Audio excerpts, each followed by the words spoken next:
Hello everyone, happy Thursday and welcome to tonight's stream where we are going to be taking a look at 3 more demos that are out as part of Steam's Next Fest event. So I'm pretty excited to try these ones. It took me a while to narrow it down from like the 15 that I chose and installed to which ones I wanted to stream tonight. So hopefully we don't have any issues like the last one, no blue screens of death, everything runs smoothly, and we get a good look at a couple of new games. So we're going to be jumping in first with Outcast, A New Beginning.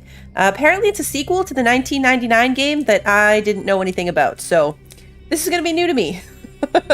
I have no prior knowledge. But before we jump in and start the demo, let me say hello to everybody. Kevin, Bryn, Jen, Sarah, Christy, Pi, Jordan, welcome. Good to see you. Wander, Ricky, Patrick, welcome. Lunas, good to see you. Hope everyone is doing well. K-Flow is here. Welcome. Good to see you. Yeah, no blowing up computers. Which other ones were in the maybe pile? Oh man, I had a lot. Well, I installed Pacific Drive and Lightyear Frontier. I know I want to play those, but I already know I'm getting Pacific Drive when it comes out. And then I had United Penguin Kingdom, Terratech Worlds, Abiotic Factor, Synergy, Oddspark, Serum, Star Trucker, Supermarket Simulator, and Reese 2. Real quick run through of the other ones on my list. I have them on a sticky note so I don't lose track. Otherwise, I normally would not be able to throw that out so quickly. Okay. Story mode, exploration.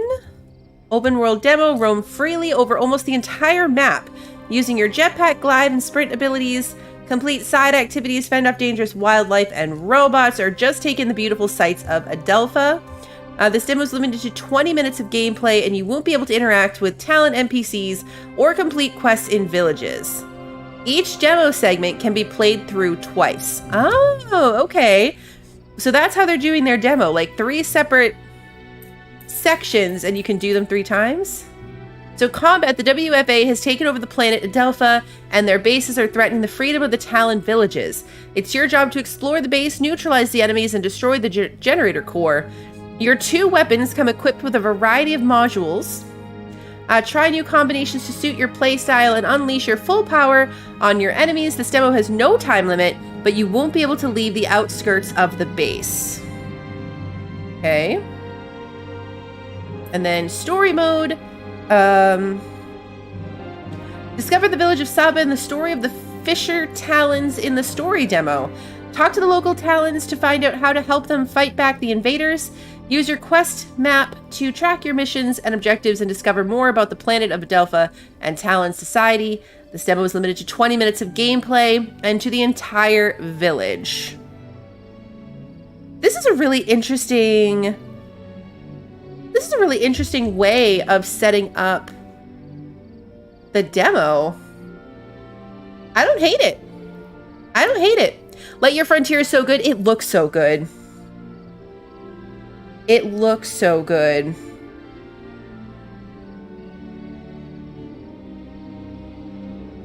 For some reason chat is like lagging out. I can tell that it is. Weird. His messages are popping in like 4 or 5 chunks at once, and I don't think that you guys are doing really good at timing all of your messages in like 4 in a row, all at one moment. So if I'm a little more delayed than normal, I apologize. It's not just you that chat's being wonky on your side too? Oh, okay, so it's not just me. All right, I thought it was a me issue. It's all of you? Okay. It's coming in like huge chunks at once. I'm like, that doesn't make any sense. All right, so I guess let's just run through each one once. Seems like it will be about the time that I would want to spend in this. Choose difficulty. Experience the story. So story. Combat will be very easy and most encounters will be trivial to overcome. Easy. Less reactive. Aiming is easier. Normal. Fair challenge for players who have some experience with action games, and hard. I feel like I'm probably at a point that I could play things on normal now, but easy mode's still my jam.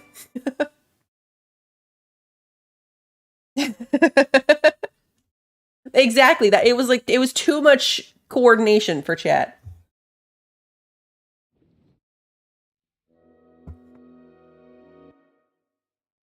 Oh no. We supposed to be on a controller? That's not happening. That's not going to happen. I might have to throw in a fourth game. I'm not sure. We can probably spend enough time in this one, but depending on how long Thrive is, I know Duck Detective is only like a 10 to 15 minute demo, but I didn't know that until I loaded it up. I didn't know that till I loaded it up before stream, so I was like, well, we'll just stretch out the other ones a little further. You found a lot of demos for Controller Wander? That's lame. Yeah, because you can play each one twice, so I feel like we could get a decent chunk of time. Welcome to Adelpha. You can find the controller and keyboard layouts in the settings. Press P to access the menu. P is the menu? All right, guys. Why would P be the menu? Give me some suggestions. You can glide in the air using F, glide downwards to gain momentum, and stay airborne. You can also jet sprint on the ground using F. Oh, okay. Those seem like really weird buttons. Whoa. Ooh. Oh, P for pause, like pause menu. I like it. That makes sense. We look cool. It's pretty. It's pretty. Hey, little lady, good to see you. Okay, we've got the countdown up there. Oh yeah, F to glide. About. Ooh.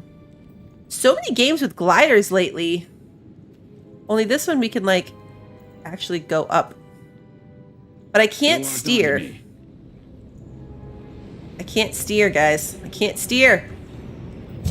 Oh, because you don't use the mouse, you have to use the... I saw the buttons. Okay, I saw it. I saw it in my blind spot a moment too late.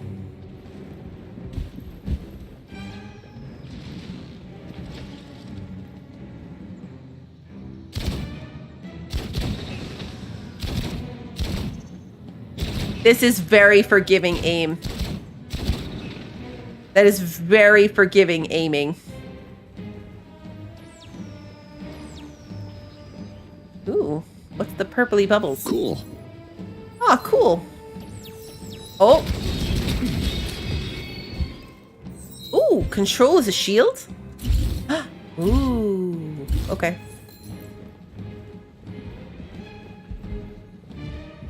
Are you alive? Yep. Well, now you're not. But you were a second ago. Eldium. Whoa. It's a little jumpy. You jump really high. If you like the open world part of this game, consider playing a game series called Just Cuz. Amazingly goofy open world chaos. Ooh, sounds interesting. I missed the door. Okay. So, yep. Controls felt a little finicky there for a second. This is probably maybe part of the meant to be a controller aspect. Because, I mean, it was right there. I know doors are hard, but it was right there. It was right there.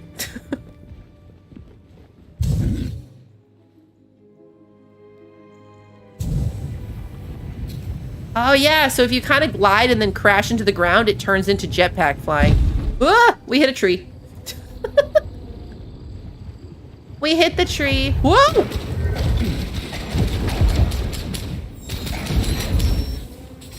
Overheating? Oh no. Okay. Don't panic shoot. There's so many of them.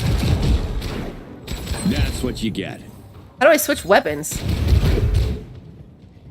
There's another weapon. Okay. Right before that happened, I saw my map and I was like, what are all the red dots? And that's why I kind of turned and suddenly it was these guys. But I saw the red dots and I'm like, oh, cool. I thought, here's where my mind went, which makes no sense, right? We crashed into the tree. And so I was like, oh, did I shake loose some pollen or something? It was a pack of angry dogs. How do I change my weapon? Oh, tab is the map. Okay. Alt. Oh. Ooh, alt is like a quick jetpack powered backwards dodge.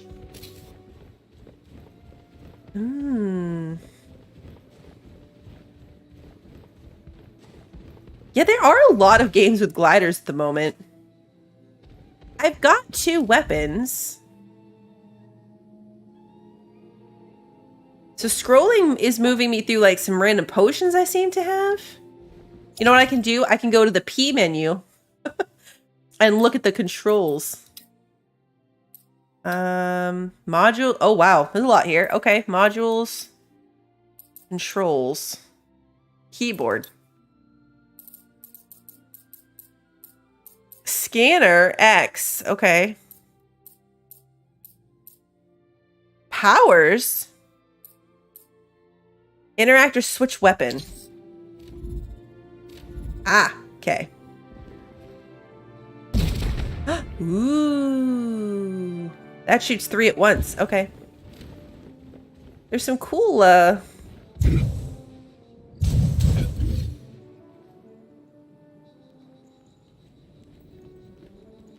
Whoa. This gliding thing is weird.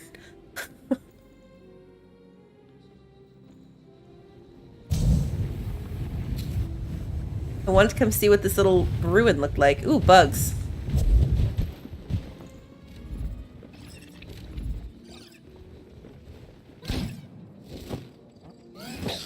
The bug just picked up whatever that thing was. And disappeared. Okay. Sure. You think I can swim? You think there are scary things in the water?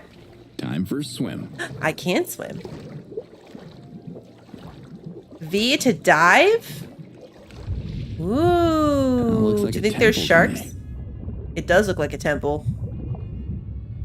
Are there sharks or gators? F to jet sprint. Ooh.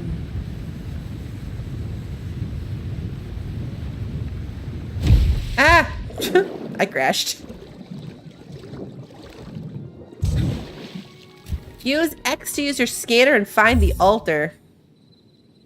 Guessing that it's that.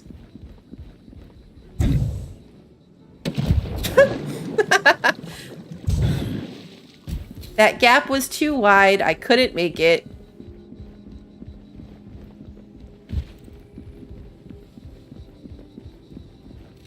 Rats. Are they rats? Oh, but they're blue dots. They're like little monkey things. Okay, but blue dot map logic means that they're not going to eat me. Can I go in here? No. Oh, the altar's over there.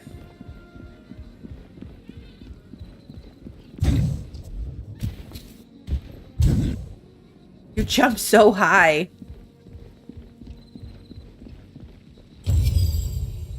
Time limit. Wait, what?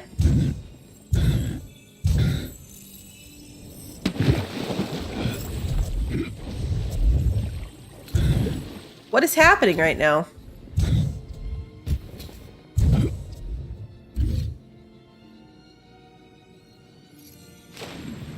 Like 30 seconds to run some kind of course? Oh, well, I'm really bad at this. Ah!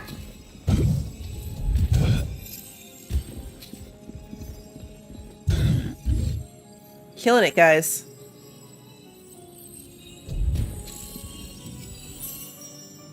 Now where am I going?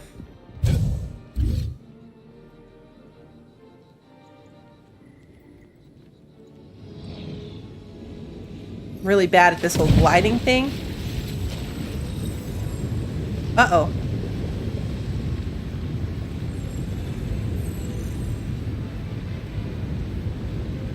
I'm a little distracted right now, but there's some kind of wreckage happening there.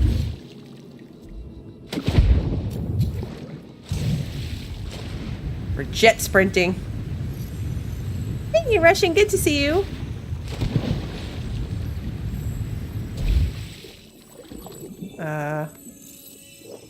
Dive, dive.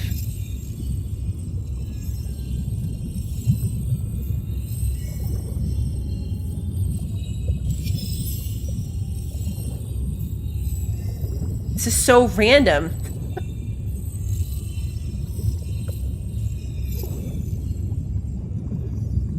This is so super random. I don't really understand what's happening.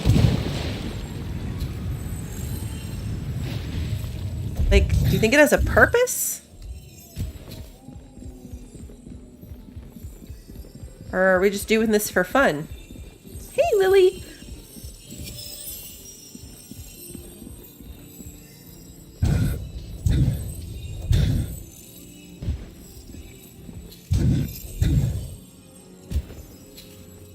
Double jumping is my favorite. Ah, no!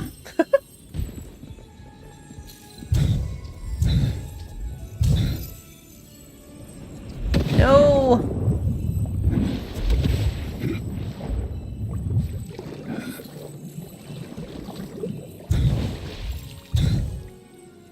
Okay. Crap. I lost it.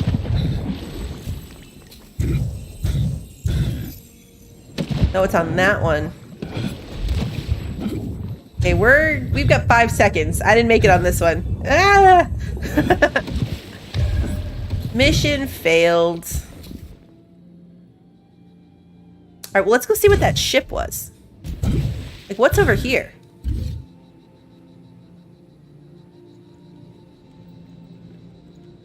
This thing has, like, some kind of weird shiny line to the sky. And looks extra angry on the map. Interesting.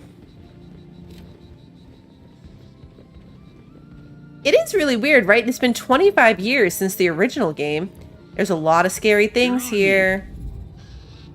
Ah, they spotted me.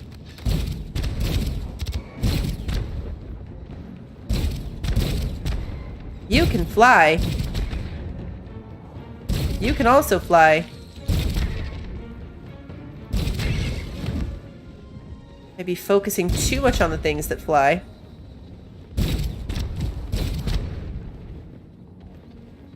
That's right, run away. Uh-oh. Whoa! Oh no. They got close. We're not fighting from a distance anymore. How are you not dying? Oh, really? Like, do you not even have a health bar? Oh, you're like armored. Oh, uh-oh. Wonder if I have to kill this thing. Oh, what the? I've smelled nicer things.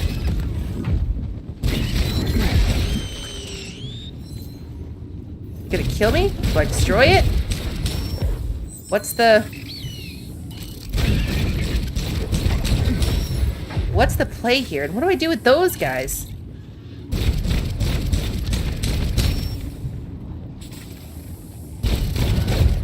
Kill the dro whatevers. Is that this guy? No, it's probably these. Come on. Oh, my gun overheated again. Ah! There's one more. I think it's the bird.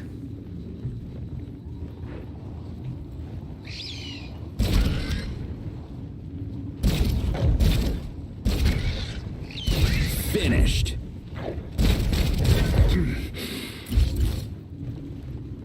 Now what? Nice. Could be useful later on. Malaya power. All right. Clearing the Gork eruption granted you the Malaya power. Press G when the Malaya gauge is full to freeze all enemies around you for a moment. Oh, okay. The gauge increases slowly over time and when receiving damage. Clear more Gork eruptions to improve the power. Huh. Yeah, maybe they could get the IP for super cheap. Whoa! Can I kill you now? It's really weird that I can't kill those. Like, they have no health bar whatsoever. It reflects off of them, too. You can see it. So weird. They're unfightable enemies.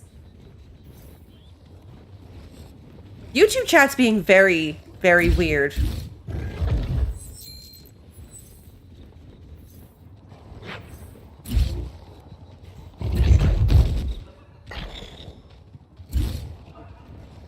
I mean, they don't seem to, like, hardcore try to kill you either. I don't even really know what this game is about. I am not gonna lie, it looked pretty, so I decided to try it. It looked pretty, and it was like third-person open world, and I was like, okay, that doesn't sound bad. I have no idea what's happening here. This kind of looks like if Stranded Alien Dawn was FPS. I can see that, for sure. It's like, if you really zoom in on Stranded Alien Dawn, that's absolutely what these people look like. Hey, Demon King, good to see you. Oh, there's some kind of bubble over there. Protective dome, perhaps?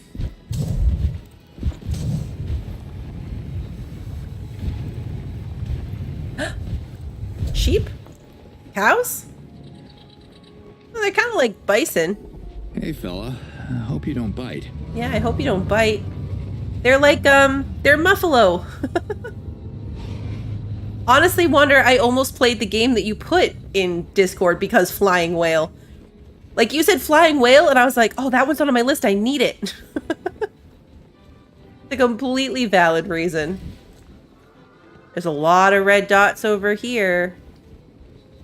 I've only got 5 minutes left.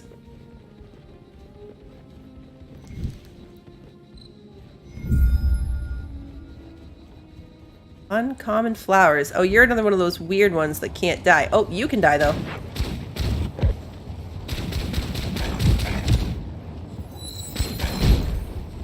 Okay.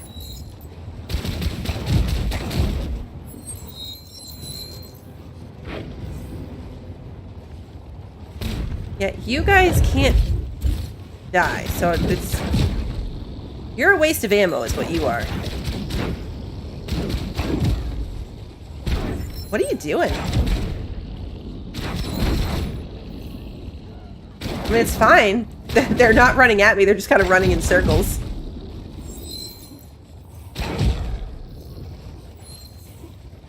Okay. We have to go see what the big skull on the map is. Carry that stuff around. Oh no. Am I encumbered? You look creepy. I don't remember switching weapons. Obviously I did though. Protective dome.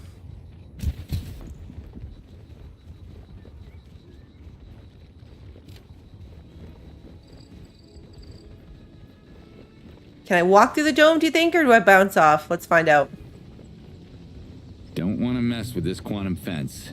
Hey, he told me not to mess with the quantum fence. Oh, look at all the red dots in there, though.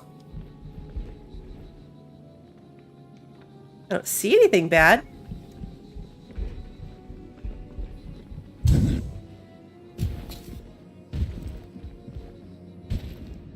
Lava.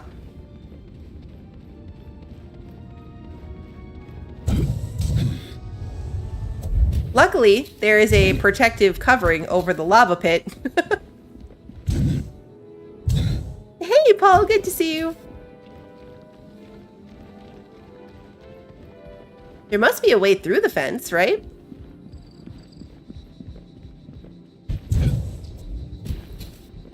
Otherwise, why bother? I mean, it might just be in the map, but not in the demo.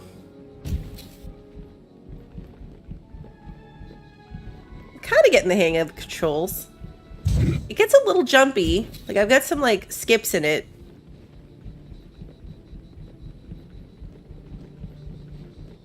And And turning. Yeah, still no. We'd have to be like inside the tube, I bet. And I didn't see a door. Okay, so we can't get into whatever the death skull thingy is.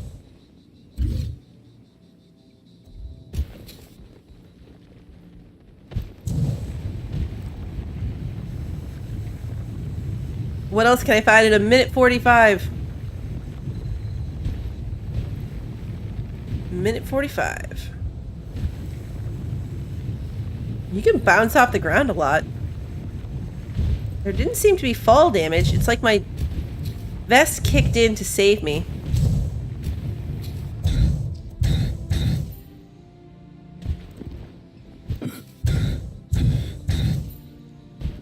Oh, there's a little bar on my back. I just noticed that. It shows like how much I can do.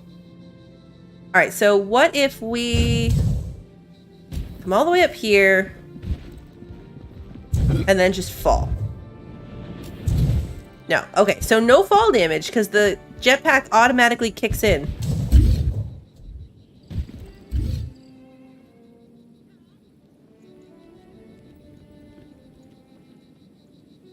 This is such a weird, like, motion. Wee, wee. Oh. Crashed into another tree. Oh, what are you? You're cute. They're locked onto me. Oh. I did the thing again. I was like, look at this cute one. I was like, it's not attacking me. Why would they say it's locked onto me? And then I saw all the red dots. I don't think I can even hurt the little one. Or the big one, rather. Whoa! Whoa! That was abrupt. Okay, time was up. Time was up. It really is just like, boom, main menu. Alright, let's go back and we can do one of the other ones.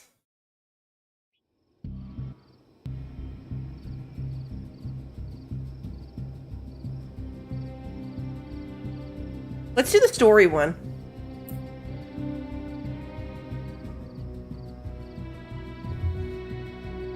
It's like Galaxy Quest. Aw, so cute. Let's do the story one.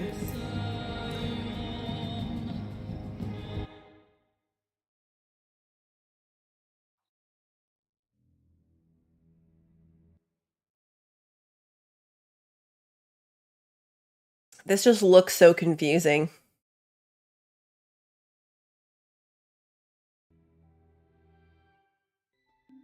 So many buttons.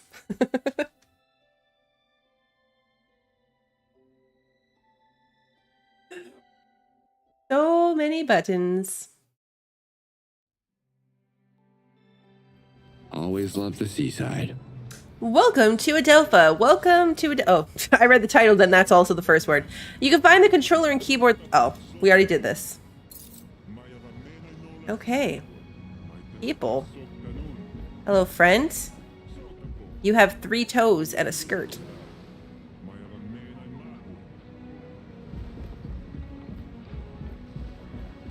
A whole little village. Talk to villager. Hi there. Got some questions. Huh. You predict it's not going to be a hit? It's expensive, too. I mean, I don't want to knock it. It's been entertaining enough, but I don't think I would pay $50 for this. And by I don't think I would, I wouldn't. What's a de-duck-tion? Many believe that the de-duck-tion were left behind by the ancients who built them using a technology we don't have access to. A de-duck-tion can be turned off if you remove its energy core. This is what the invaders did. If it had a really good story, actually, maybe. I'm basing that on running around in the open world, but maybe it has a really good story. And I do like a game with a good story. See you around. Come back anytime.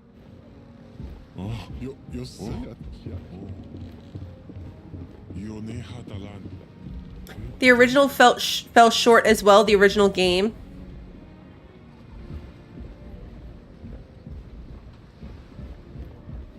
It's not very smooth. Like it's kind of, I'm sure you guys can tell too. Like there's hiccups to it. The movement's not very smooth. It comes out in March too. So it is a demo. I try to have like patience with a demo, of course, but this game comes out in March. It's a little janky and they're pre-selling it for $50 and I don't see it yet.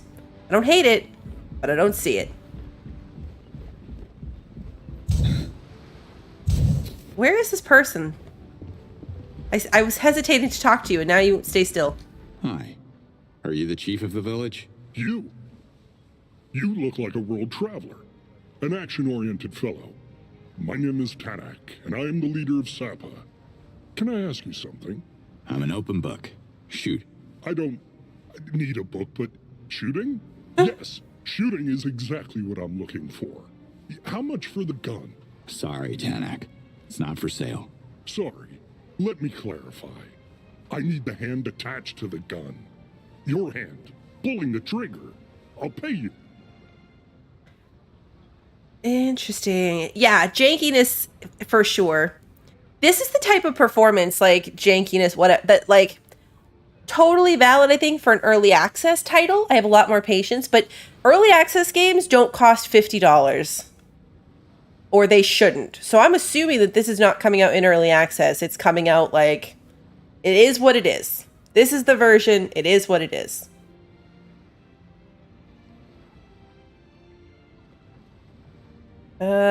Okay.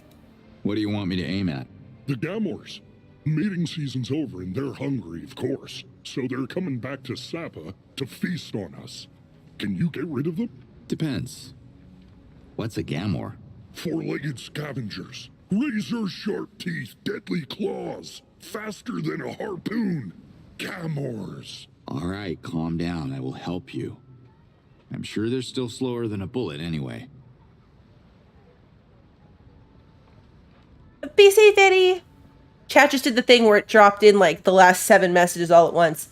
This guy reminds me of that movie where the toys come to life thanks to the microchips and the soldier toys try to kill the other. What was that movie? I know exactly what you're talking about. Where like the toy soldiers fight the alien toys. My husband just yelled the title from the other room, but I couldn't understand what he said. I couldn't understand the words coming out of his mouth through my headphones. Toy soldiers? Okay, yeah, it was called Toy Soldiers. Okay, we're just gonna do the other things. What's so special about this little settlement you have here? It's beyond special. This little settlement is the gateway to the seas of Adelpha. It's small soldiers? Small soldiers. Talon and... Oh, who am I fooling? The community dwindles by the moon. Our economy tanked once the invaders closed the de-duck-tion, and the only fish left are senegtas. Small soldier sounds right. I'm not listening to this guy at all. I've never tasted senegta before. You like it? Do I have any other choice? Those nasty carnivorous fish have become our main source of food. Mainly because they ate all the other fish. Something to do with the temperature of our waters. But Am explains it better than I do. Talk to him if you want to know more. Okay. How can I turn the de-duck-tion back on?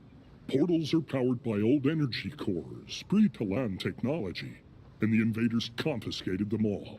So we're kind of stuck here. Anyone who tries to retrieve the core gets reverted by the invaders, including my dear brother. So we just stopped thinking about it. They must be keeping it in one of their bases. There you go, Action Man. Get that brain working. I've forbidden the Talans from going near the closest base, but if you want to steal back the power core and power the de-duck-tion, I wouldn't be mad. I'd be happy. These guys are kind of funny. I feel like maybe I should have started with the who are you? What's your name? I am Tanak, leader of Sapa. Okay. Bye. See you later, Tanak. Yep. Quest map. Open the map and select the village of Sapa to review its quests. It's cool that all that dialogue time didn't count towards okay, we did this corruption thingy already. Can we fast travel here? We can? What? Really? It is good that there's voice acting.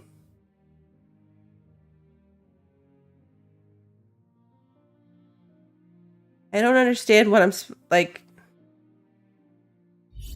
Yeah, let's not fast travel.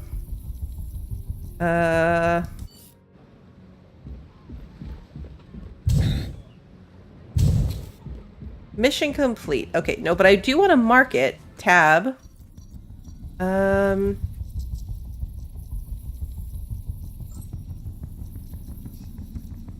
You have 3 available missions. E to check available missions.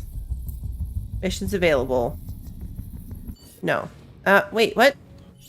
E. Undiscovered objective. Nope.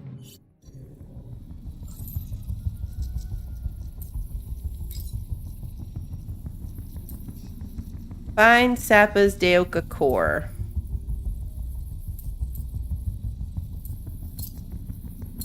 Okay. There we go. This way. Got it.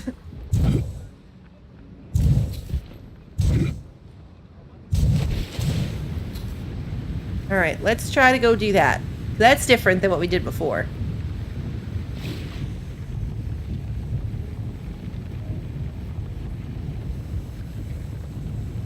Ah, shit, here they come. Oh no. Whoa! Yeah, this is gonna hurt. How far are they gonna stick with me? That's not good. Pretty fast.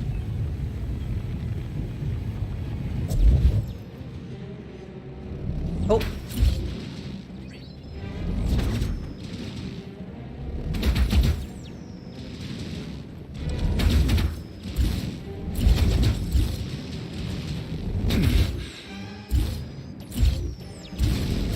I get close enough to aim at you.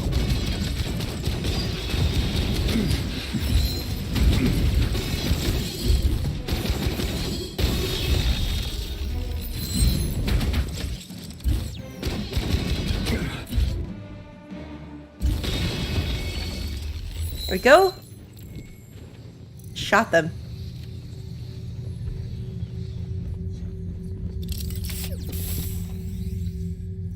Okay. Nano cells. Still have no idea what that does. I'm not giving this full attention. There's a lot to this.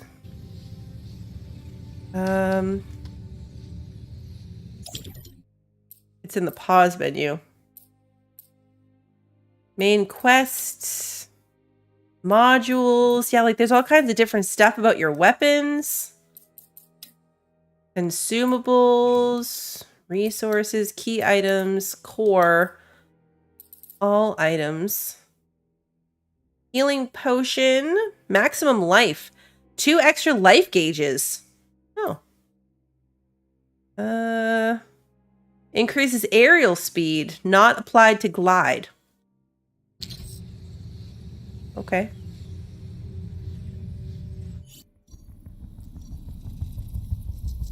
I passed it though. I think that's what I'm looking for. Yeah.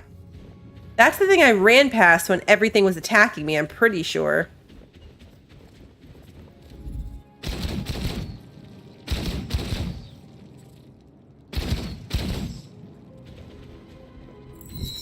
Perfect. Perfect. Yeah, see, there's a lot of red dots right over there. A lot of red dots.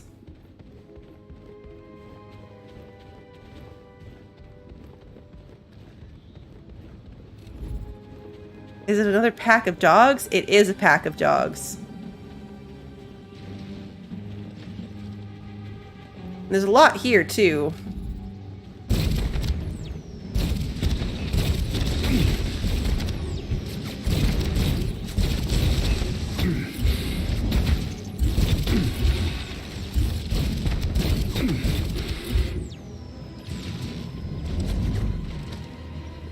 Did I kill the little ones at least?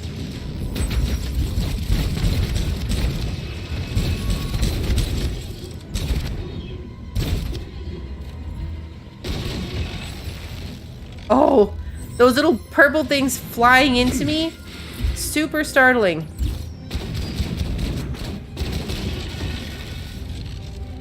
Oh, you're big. Oh, you're very big. Also very big. Can my shield withstand that? Nope. There's one more. Oh.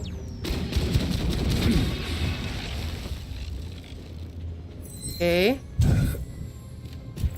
Ooh, hello, shiny.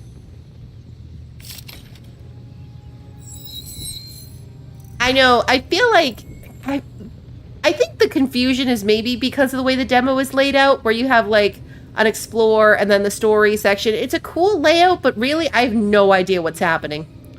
I have zero idea who we are, why we're here. We seem to be the only humans surrounded by whatever those aliens are, and then the robots? I have no... So I would assume that the real actual game would not be that way. I don't know. It's just an assumption, but I'm assuming that if you were to really play the game, there would be... You know what? Maybe try this. There we go. More shiny stuff.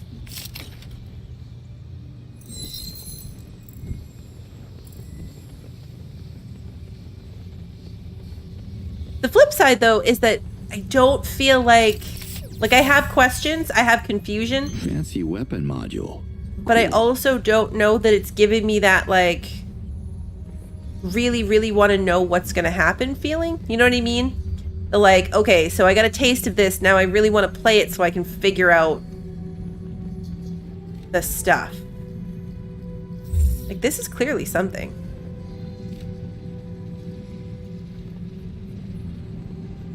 And the fact that there's a line means something.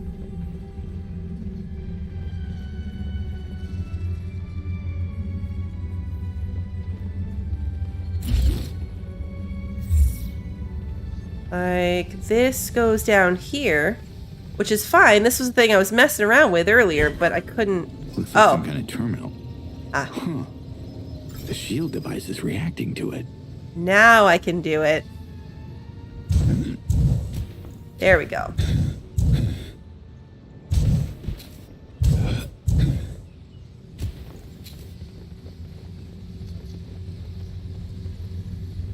I also feel like maybe if you'd played the first one, you'd have some context. Since this is a sequel, maybe if you were familiar with the first game, there would be better context for what's happening. But yeah, I agree, Pi. There's like either two ways to do a demo, right? Gameplay like this, where you're just kind of jumping in to some kind of mid-game level, already have your stuff and a good inventory's worth of supplies, or like a prologue to the story, but you don't get a lot of gameplay. So was that it? Did we do the thing? Did we do the thing and now we go talk to the guy? Activate the de-duck-tion. What?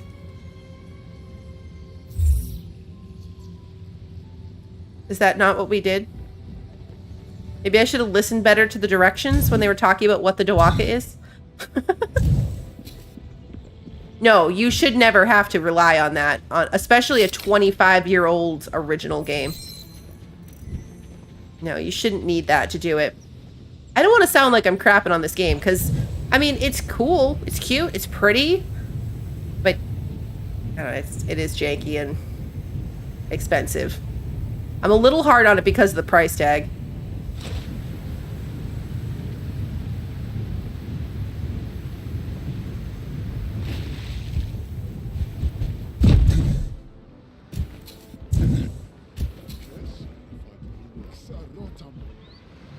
Like, I could get Starfield for this amount of money.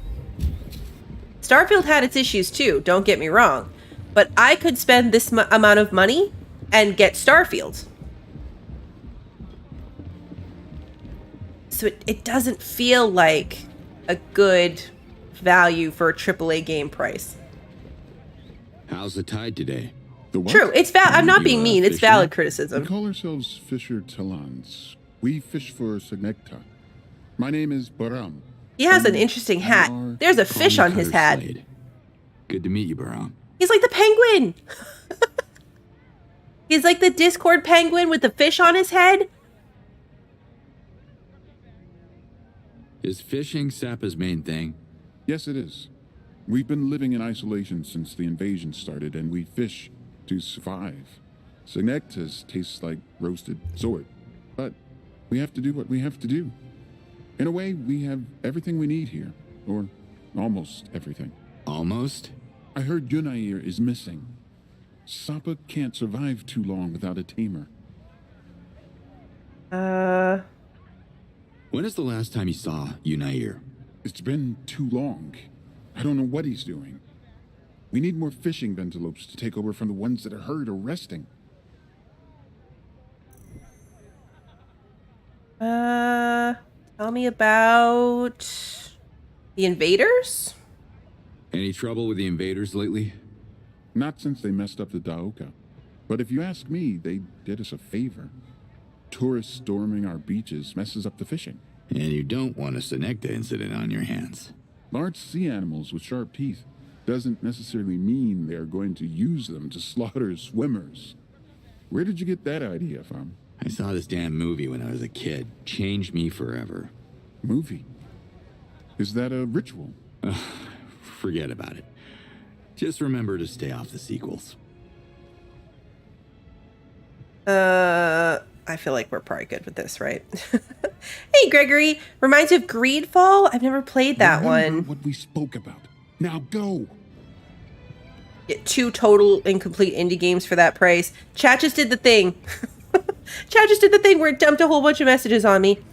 Yeah, I know. My opinion is... I always just feel bad if I have, like, a negative opinion. But it is my opinion. You love watching me play Starfield? Starfield wasn't for everyone. It was just an example about, like objectively, if you look at this and you look at a game like Starfield, it's not the same. Just from a level of content, it is not the same. I have no idea. I really don't understand. So, like, it's tab, and then you go to E to get your missions, but this is a really weird mission layout. Find clues about the missing tamer. You need to uncover more information about the village. Talk to them to expand your knowledge. Okay. It's an odd UI setup.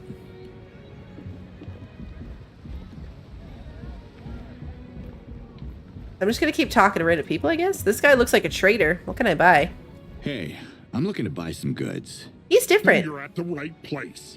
Just a few cycles too late, though. I haven't been able to restock since the Daoka went down.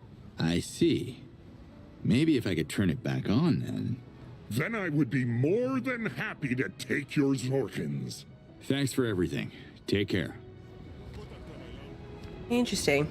Exactly, Pi, right? Like, I feel bad. There's people that are gonna... They worked on it, and I don't want Nice to... find.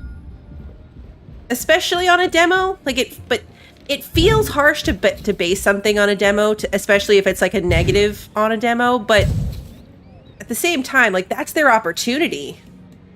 Like, this is their chance to really pitch it in a free way to make people be like, I want to spend $50 on this game. And so far, that didn't do that for me.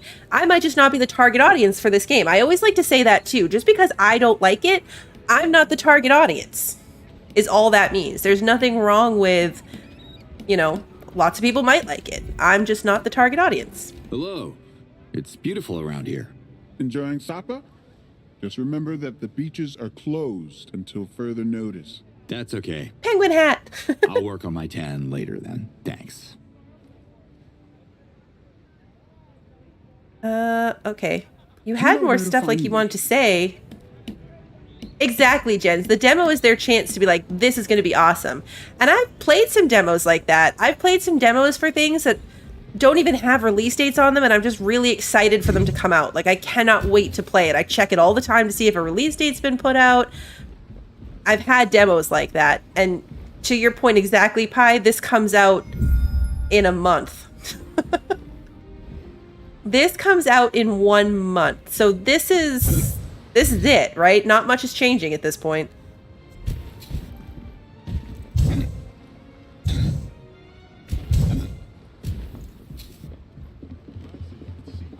And for this to be the story, like, this would have been it for me. This piece right here. If I was going to play this game, it would be for the story, because that's my thing. It didn't sell it. It didn't sell it. I don't feel attached to the story. I'm confused. Doesn't help them talking to you guys, but... Particular, you need that game. You demoed it for over an hour. Yeah. Voxland, not Voxlands, Vexlands is the game from last Next Fest that I played that I'm obsessed with. And I got really upset. I just did it right then too. So Vexlands, really, really cool. Reminds me a lot of, what's it called? Forager, I think is the name. I loved that demo. I played the heck out of that demo. It was so fun. I can't wait for the game. There's another game called Voxlands, not Vexlands. And I got them confused. And I was like, oh, cool, more from this game. And then I looked at it, I'm like, this is completely different. This is completely different. Why did they change the game? I loved it. And now it's totally something opposite. And they ruined it. And then I realized 2 different things. Vexlands and Voxlands, not the same. But I was so upset because, you know, when something's early enough, that can happen, right? Like, it can totally happen that they change it enough that it's just not recognizable anymore. And then it's sad when that happens with an early access game. And I thought that's what would happen, but we're still good. Vexlands is still Vexlands. And it's still good. Yeah, Bran, you've played it the opposite too, right? Where a really good demo, but then the game was garbage. It can be tough, right? Like, that's why Next Fest is so good, because you can try so many things, but there's still that uncertainty. I'm just running in circles, running down this timer. I have no idea. Did we talk to this guy? I don't know. Hi there. If you're looking for Zalib, you found him. But the big question is, why? Why do you want to see me? Are you bringing some lampe? Lampe? You mean like alcohol? If alcohol is a drink that makes you feel lighter, then yes. Trust me, I could use a drink too, Zalib. But I'm as dry as you are. Yeah, and Shadow was a good example of something like that too. Chrissy, I agree. Crime Scene Cleanup, super fun demo. I loved that demo. Can you patch me up? Can you be more careful next time? All right, don't move. Did you guys see the bird? He healed me. Can you tell me where I can find Unair? Can you tell me Look at where the I bird. can find your balls? They seem to be missing. Okay, I will assume this is a translation issue. I'm looking for the beast tamer. I'll be out of your hair as soon as I find him. Out of my hair? Does it look like I have hair? I don't know where Unair is, and I don't care. Happy? I know. Let's go back and talk to Fish Hat Guy. Fish Hat Guy was my favorite. I know that too, Braden. Yeah, Next Fest lining up with Skull and Bones beta, not great timing. Did I do that? I still don't understand the Daoka thing. Like, we went and did the thing. How can I activate the Daoka? As soon as that thing is back on, other Shamazes will be barging in through the portal, busting my balls with their spiritual Yeah, this how do I and turn it back spiritual on? That. I'll take a rain check. You know, the Daoka could be a good way to get you lampe. All the lampe you want, I bet. You said you were missing the sweet taste of it. Lampe is spoiled by Daoka travel, everybody knows that. But I could use the Daoka to travel to Beta and have a drink there. Now that's an idea. Alright, stranger. If you activate Beta's Daoka as well as our own, we can become friends, you and I. The invaders keep the core of Sapa's Daoka in their base, It's the one closest to us. Thanks, Adelpha. See, I went there and I thought I did the thing, but apparently not. That's all for now. I don't know. It's going to be a long moon. I don't know. Look at those guys. Those guys are cool too. Visually, it's a really good game. I mean, it's a little janky, but like, look at those guys. The colors on them.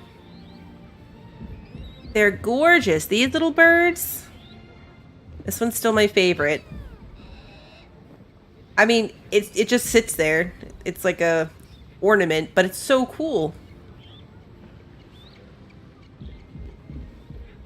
You're cute with weird eyes.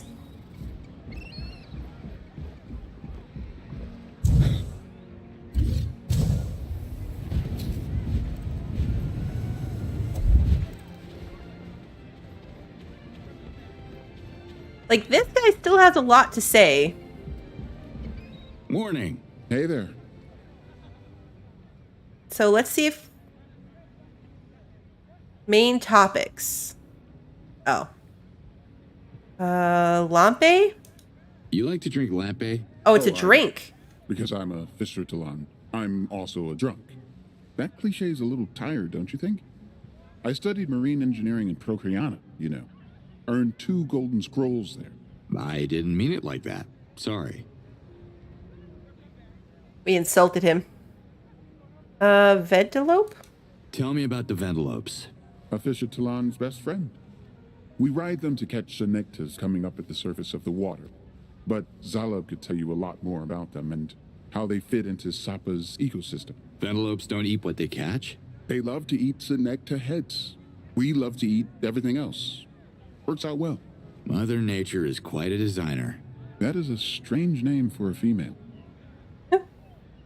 Okay. Remember what we spoke about. Now go. Now I kind of want to go in the water. That makes me think of, like, they're talking a lot about, like, fish. Time to get wet. Can we see the fish?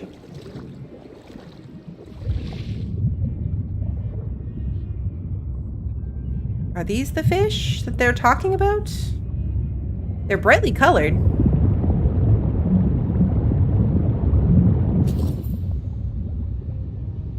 You can jetpack under the water.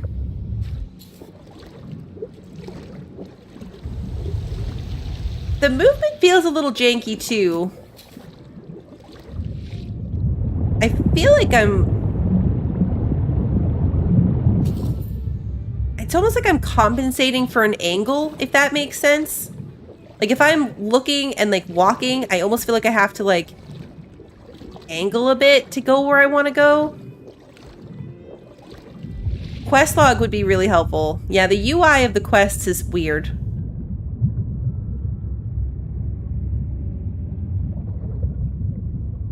This world, in a grounded style game, I agree. Moving that fast underwater without something to create a break for you would probably be rough. Yeah, just a bit. Just a bit. Jetpacking through the water would be a little odd.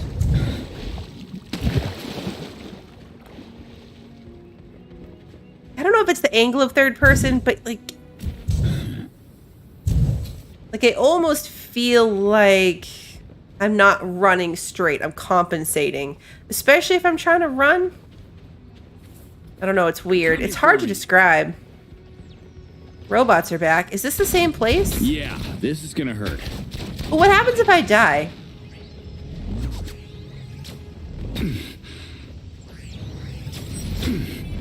You get 2 minutes. I want to see what happens if you die. It's definitely clearly meant for controller, so yeah, I bet it's better. Now, to my own detriment, I did set this to easy mode, which apparently is really easy.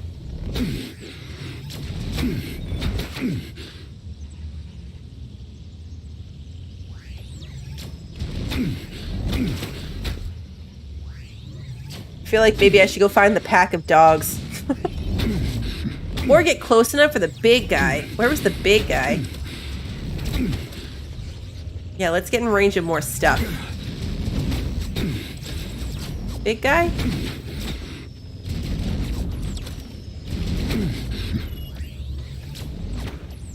There he is. That one with the big chargy up attack. You see me down here? See me?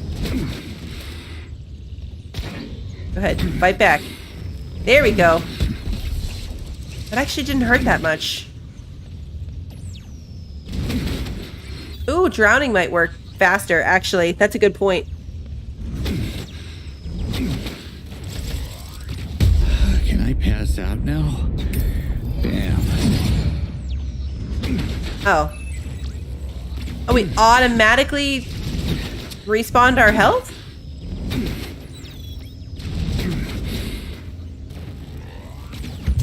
Oh, the blue bar is our stamina. Got it. I was looking at this like I had to get rid of the green, which was my shield, and then the blue was my health. Blue is my, like, jumping. Which... So I guess it wouldn't matter how you die.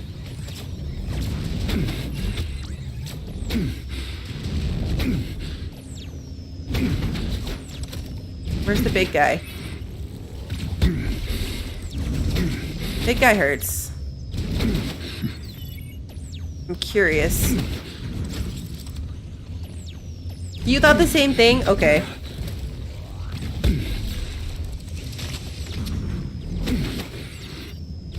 Feeling dizzy.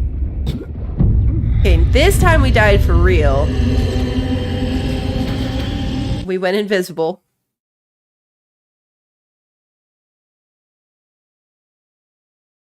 We went into the light.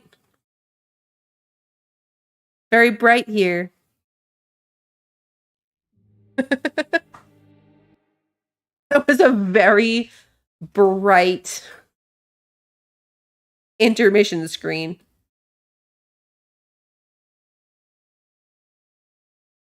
We must have, I think, Pi has something in our pocket that gave us like a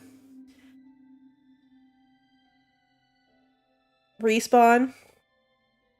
That was a very long white loading screen, I agree. I'm not a fan of, like, the bright white. They're on me. Oh, and the countdown continued, too. So time carried on, I think. Were we at 16 seconds? I thought we were, like, a minute. We only have 3 seconds left to go. There we go. Okay. Turn to main menu. This was fun enough to run around with. Like, graphically, it was really nice. I think it's too close to release. Because normally I would be like, it's got potential. I'll keep an eye on it. It's so close to release, I just don't think it's my thing. This is the type of thing where, like, if they wanted to give me a key for it, I might play it in the real version and see if I liked it better. But I'm not going to be spending $50 on it. And that's okay. That is okay. It was under a minute. I just lost track. Okay. So let's move on to our next thing. You know, the worst part about Next Fest is having to test out my alphabet knowledge. Because I was like, D. Where's D? D. Yeah, it's too expensive. I agree. Okay, now we're gonna play Duck Detective: The Secret Salami. Yeah, that would have to be, I think, under my $20 limit. Duck Detective: The Secret Salami. This is a quick demo. It says about 10 to 15 minutes, but I was super entertained by just the name of it, so we had to throw it in. We had to throw this one in. It looks so cute.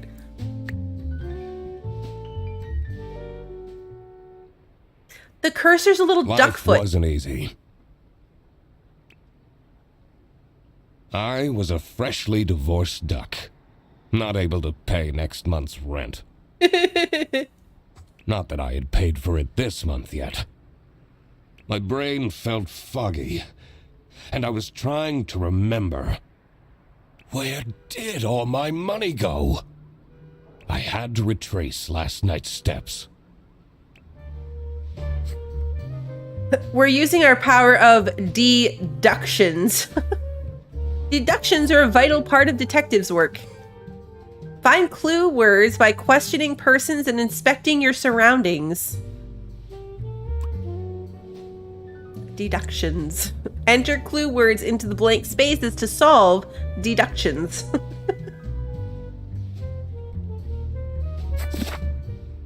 The nest egg. Rent. Blank spent his or her last money on blank for blank. Find more clues. Okay. Look, we're like a little paper doll. Yeah, baby, we spent our money on salami. I won't be needing this badge anymore. Oh, it's a badge. I guess I can keep it as a souvenir. My new job as the duck detective isn't going any better, though. The duck detective added to clues. Well, if things keep going badly, I can always sell it online. I never did play Baldur's Gate 3. At the time that it came out, I had just bought Starfield, and I knew it was going to be a very long game, and I just didn't have time, but it looked really good. I've only ever heard good things about it. Fresh smell. About grapes. Oh, sweet, spongy loaf. Oh, you keep me safe at night. He likes bread, because he's a duck. Which is actually really bad. Don't feed ducks bread. He sighs. I took that photo of her in a secluded tulip field. We spoke for hours under the stars that night. And now, she doesn't even answer my texts. Oh. It looks like a goose. I can't believe Anna actually filed the divorce papers. Okay, so he's a duck that's getting divorced. Okay. The duck detective spent his or her last money on bread for Anna.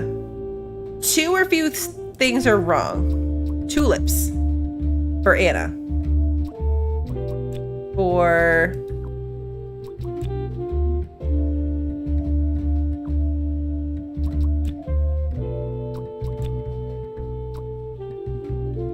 I mean, I feel like that would be it, right? He didn't spend it on rent. Two or fewer things are wrong. Oh, maybe bread for himself? Yeah, that's it. That was it, Lily. Bread for himself. My proudest moment. That's true. He was really excited about that bread. But the toast helps me to forget. Full release of this is supposed to be 2 to 3 hours. That's pretty good, yeah. I guess depending on the cost for it. This is the type of game where I feel like that's a good length. Also, I'm a really bad duck detective because I was paying more attention to chat than the clues. All right, we got another little clue. Look at him go. Oh, he's on the phone. I'm a different duck now. I haven't had a slice of bread in weeks. There's bread all over this office. You have to believe me! Uh-oh.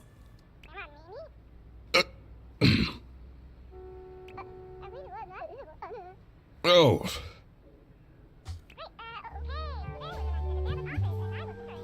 Yeah, you're speaking to the duck detective. What is happening? Let's discuss this in person. Now, be there in an hour. He is a breadaholic. The bear bus. I spent more than half of my remaining cash on the bus fare. And here I was, in front of Bear Bus Office. Some sort of rundown call center. I better crack this case or I won't even have enough money to make it back home. New bus route starting in August. Visit the scenic mountains of Salsiccia. I'd always tell Anna we'd go there one day. Poor guy. Ooh, an angry koala. I'm staying here until I get my money back. Bear bus? Ha! More like scam bus. Ooh, why is it a scam bus? You, sound unhappy. You bet I am. Their stupid buses always arrive late. I'm not gonna lie, this is not the voice I pictured with the angry koala. Like, as we walked up to the angry koala, I don't know what I thought it was gonna sound like, but it wasn't this.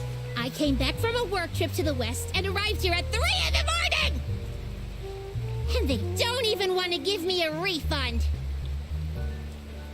How much did you pay? 2 schmark. That's not the point! It's about the principle.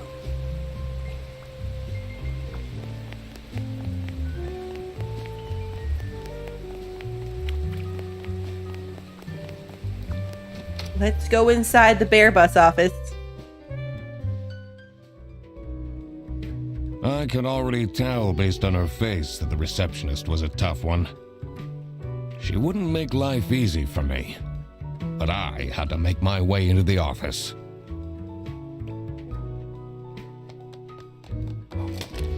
Oh, I knocked the stuff off her desk. Hey, she's got a kitty.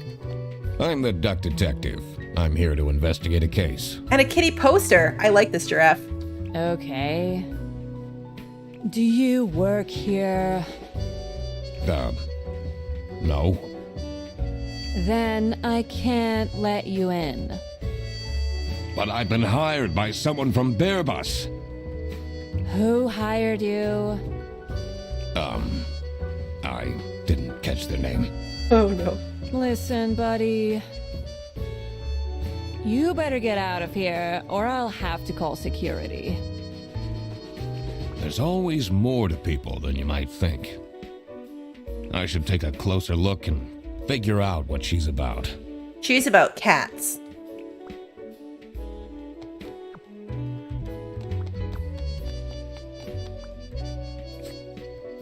Inspection. Use the magnifying glass to find clues and press E to uncover them. I swear to God, if someone steals my mug again, I'll end them. Mug stolen. It's Sophie's birthday next Thursday, just saying.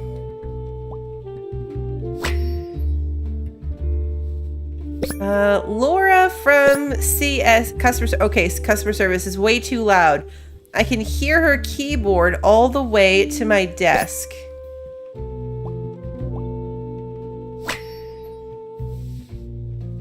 Suggestions.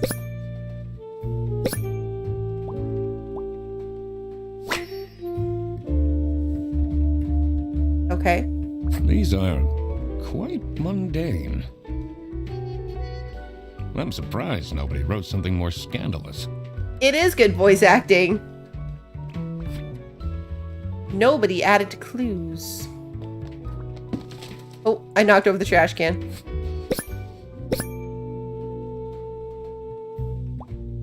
The 7th, today.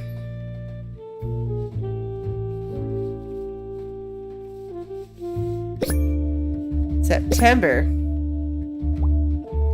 A smiley face, or happy. A giraffe is cute. Okay.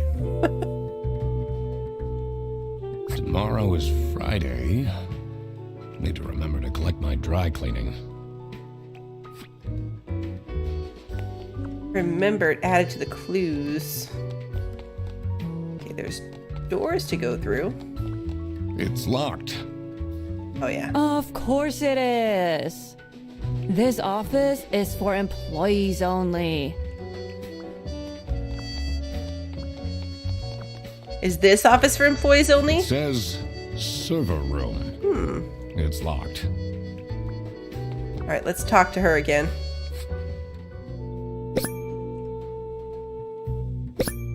She looks sad. Yeah, she's sad. She's a sad giraffe. It has a boy band K-pop fan keychain.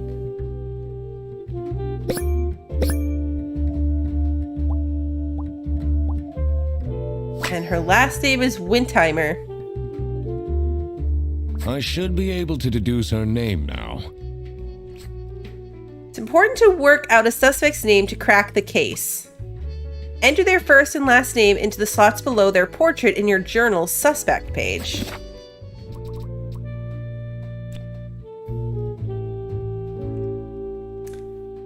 Laura was the one with the keyboard, right? So it's Sophie's birthday?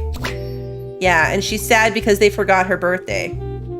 Well, I would assume.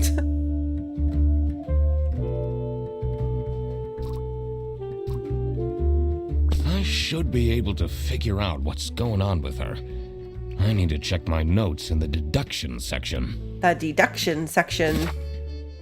Okay, so she's feeling sad. Sophie is feeling sad because nobody has remembered her birthday. Aha! Got it! That's why she's making such a face.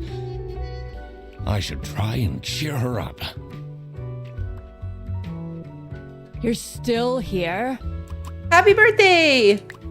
I'm just here to wish you a happy birthday. Aw. She got so excited. How did you know? Just another one of Duck Detective's great deductions. Huh? Anyway, that was really nice of you. No one else remembered. Can you believe it? If you know my birthday, you must have a connection to someone here. Here's the keycard to the office. Adding this to the case files.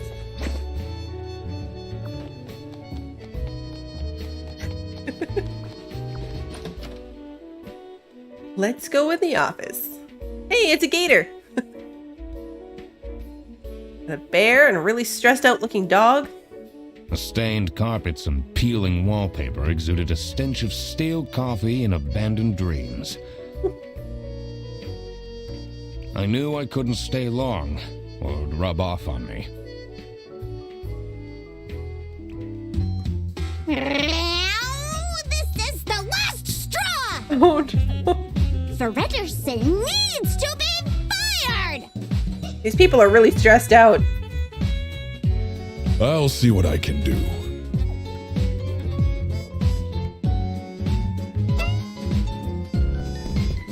Yeah, that Who dog is are why I you? couldn't be in a call center again either.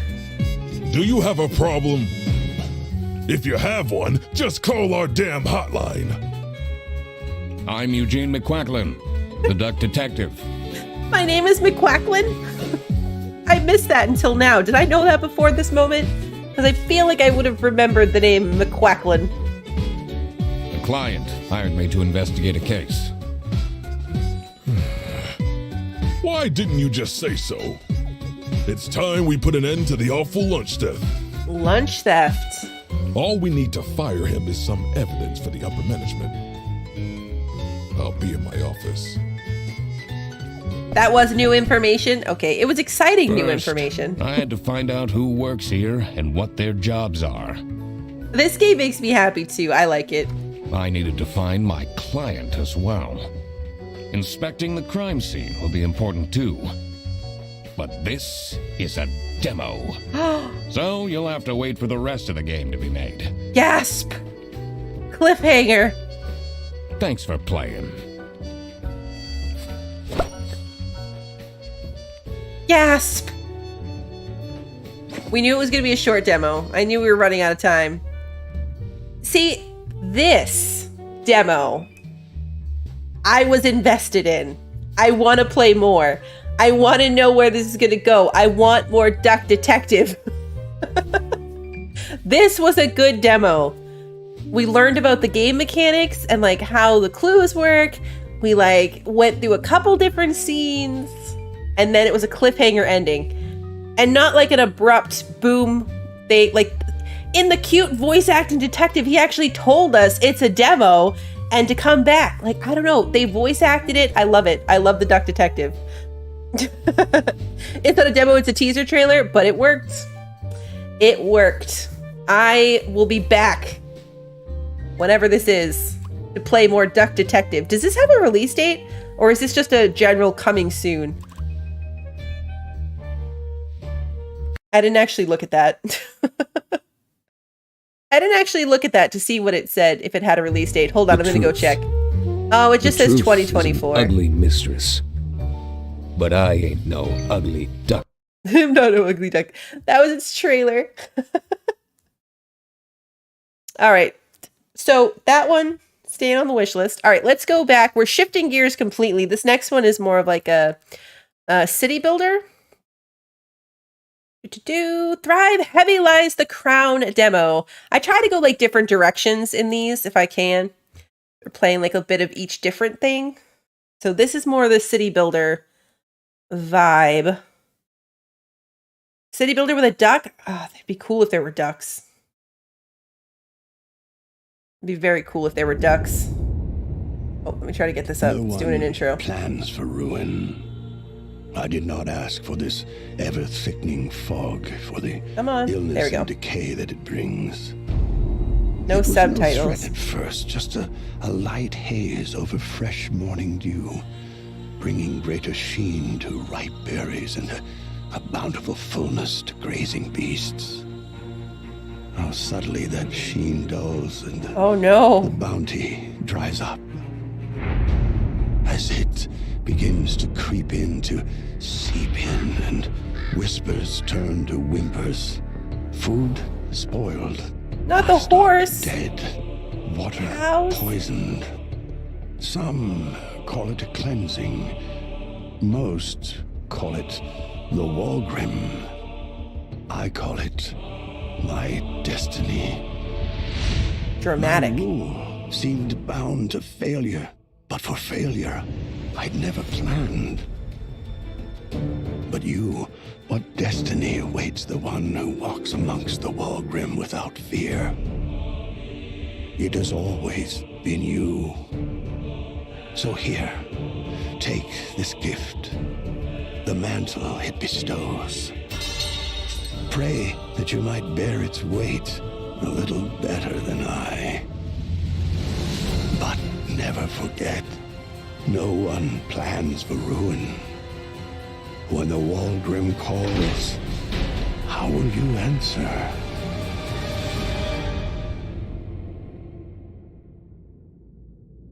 In your hands lies the power to raise a kingdom. With Aldemar's survivors, you venture out in search of a new land where you can begin again. Together you will grow and rise, but you alone bear the weight of the crown upon your head. How will you wield the gift given to you? What will be the legacy of your reign? Thrive. Heavy lies the crown. Okay, this is your standard, like, demo message, early access. A nice slice of the game to experience. There will be certain elements of the game that are still work in progress, not fully functional or restricted during your playthrough. That's fair. We've got the little thing. So, localizations, UI. Some elements are currently placeholders in the UI. Once Act 1's narrative concludes, a video will show you the past that could await you in Thrive. After this, you may encounter a random event, but the story will no longer progress. Okay. See, this thing, it sets your expectations. Map terrain appearance is limited, but should be more in-depth for early access. The happiness system has been streamlined to assist with demo gameplay flow. Tier progression, along with available classes, buildings, and even some resources, will be limited to Act 1 during the demo. Combat only has basic features, and multiplayer could experience some desync issues. Good night, Jens! This one was interesting to me because it's it looked like it was like a city builder and decisions to make and all of that, but it's also multiplayer, and multiplayer city builders are always an interesting concept to me. I don't generally do them. The Kingdoms Reborn is the only one I've ever done that's like a city builder that's also multiplayer. That's the one where we had to resort to cannibalism to keep our people alive. Things got rough. Select your province. Noswia, Eupadine, Oshath, Anur, Meladinu, Idith, Dronoth, and Asnor. Oh, okay. Attractiveness, hydration, resources. Do they all have kind of the same resources? This place is really pretty, but kind of dry. This place is meh looking, but really wet. Really damp, but not very pretty. This one looks good. Pretty attractive, pretty damp. More damp than attractive. More attractive than... Oh, this is a good balance too. More attractive than damp. And really attractive, kind of dry. Let's do... Meladinu. Meladinu? What's harder to say, that or Oshath? Let's do Oshath. Ooh. Lightning bolt, butterfly. Oh, we can do a kitty flag. I wish I could change the color. Maybe you can later. Is there a unicorn flag? There's a dog, a bird, an elephant.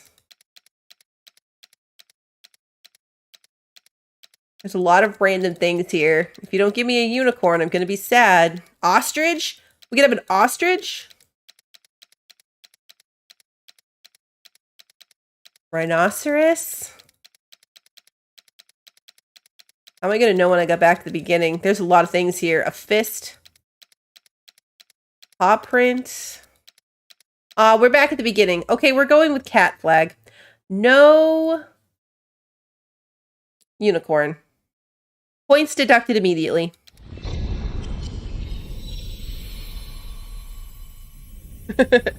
I'm just kidding. Oh, I could have done rhino. That's a good point. Rhino's just a fat unicorn. Rhino would have been a good choice. For stuff like that, it would make me happy if they changed it to be where like you can click on it and see all the pictures together. Because like if I wanted to go back to Rhino, that was a lot of clicks. I like that the progress bar is purple, so we get points back for that. Really focusing on the important things here. Focusing on the important things.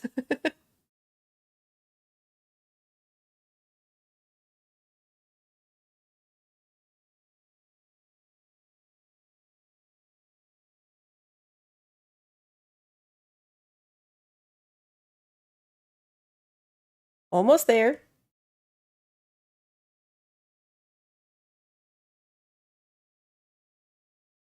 This would be cool with some loading music.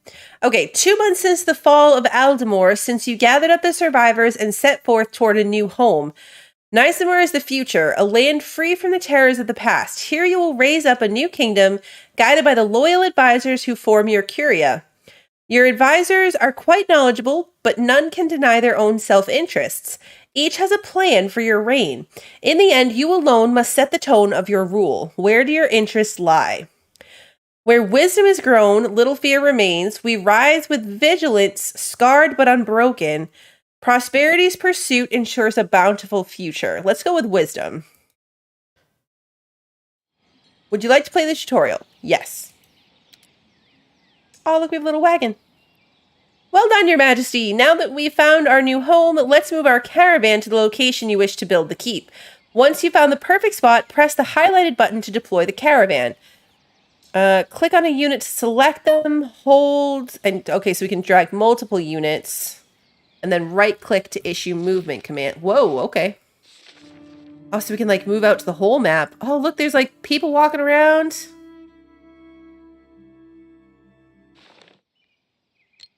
Okay. Let them go with their little horses.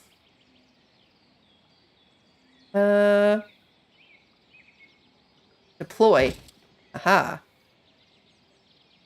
Let's construct our keep. Select your caravan in the information pane. Click the keep button and place it where you desire. Next, click on the keep button, place it wherever you wish. Every kingdom receives 1 keep so that a hub of government and rule can be established. Later on, you'll be able to build additional keeps at great expense. Okay. Sure. Wow, look at all of them. How many people do we have? 20? Yeah, 20 people. They're all angry and homeless. There were 20 people in that wagon? That's a lot of people in a wagon.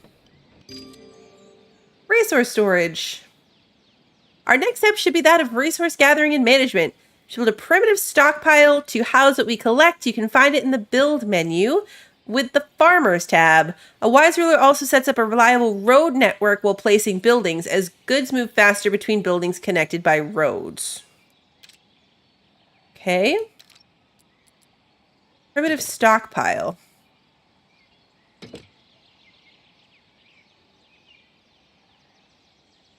I want my roads to be wider. I think I'll do double wide roads. Well, for the sake of this demo, let's just do single wide. Single wide.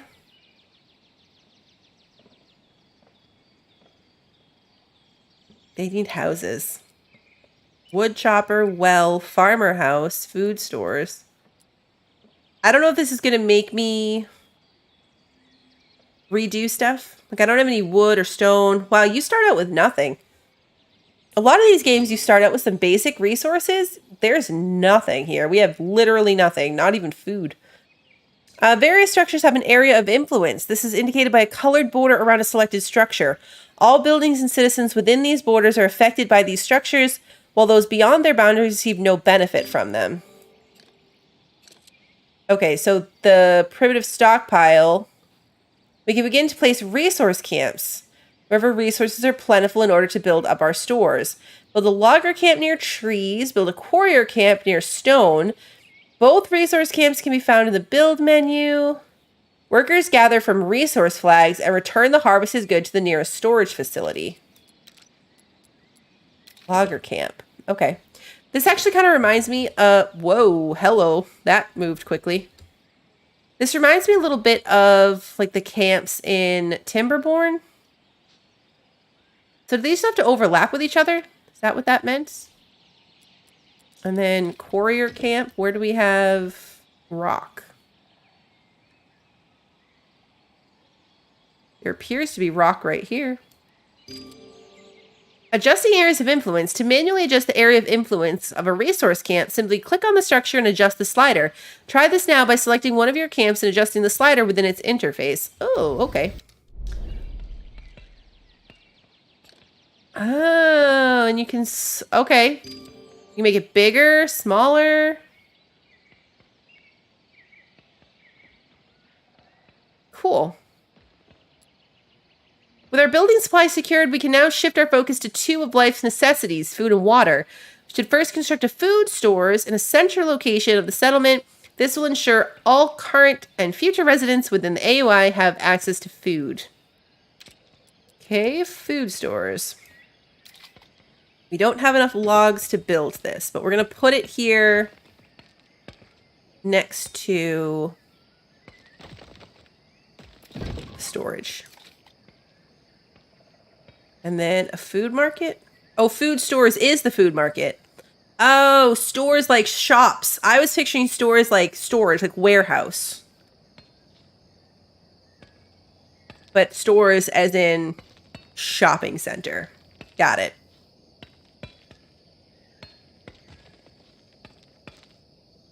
Makes sense.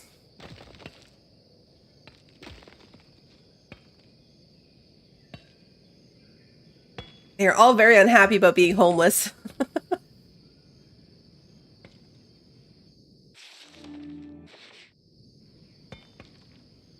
I'm assuming they're unhappy. I mean, no one's actually mad.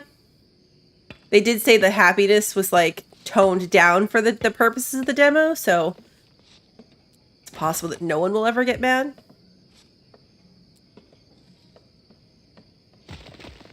Hemp clothing.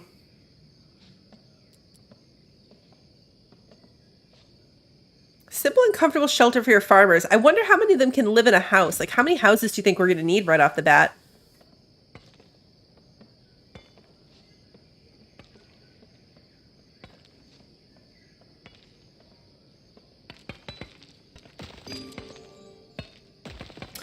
Next, let's place a well in an area of the settlement where you intend to house residents. Both current and future citizens will have to access.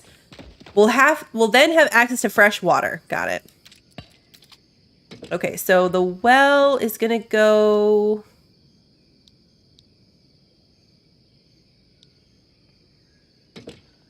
Follow the road this way. And we're gonna put housing over here. I'll overlap it with the keep a little bit. Did I put in roads? Dirt road.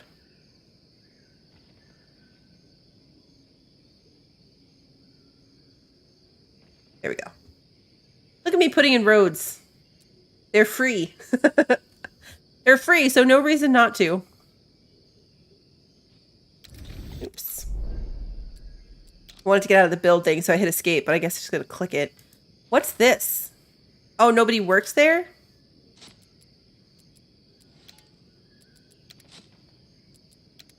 Can I click to assign people?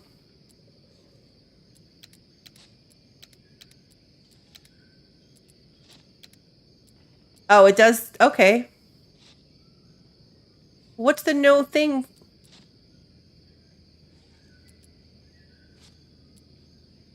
What does the no people thing mean then? No workers in the building. How do I assign workers? Is it going to tell me that in the tutorial? I'm constructing a well. Everyone right now is designated as a farmer. I don't know if that's like their job. Diplomacy, trade, edicts, jobs. There's a jobs panel.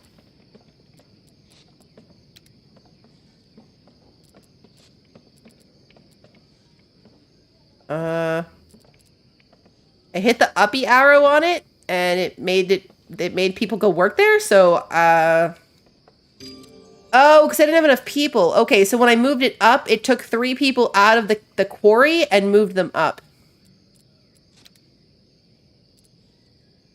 And now moving this one up, it filled the well, and now I only have 1 person working the quarry camp.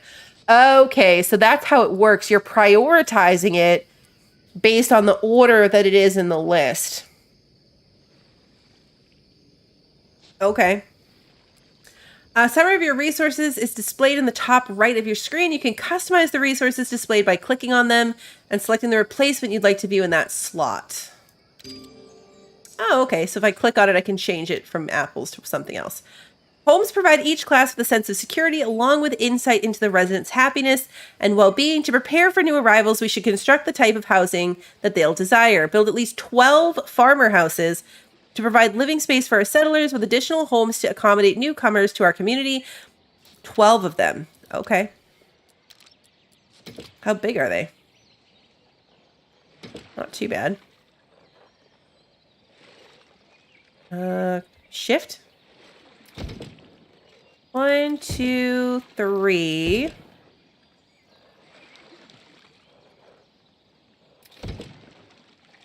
Four, 5, 6.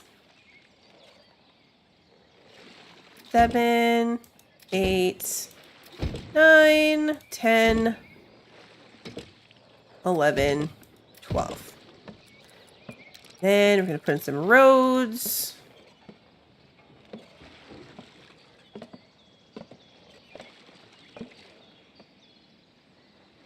Uh-oh.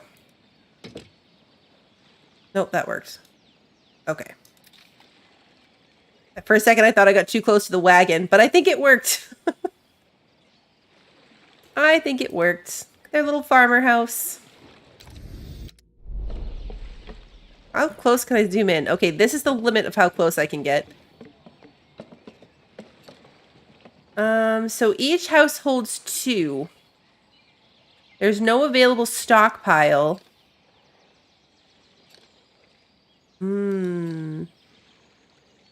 No firewood available.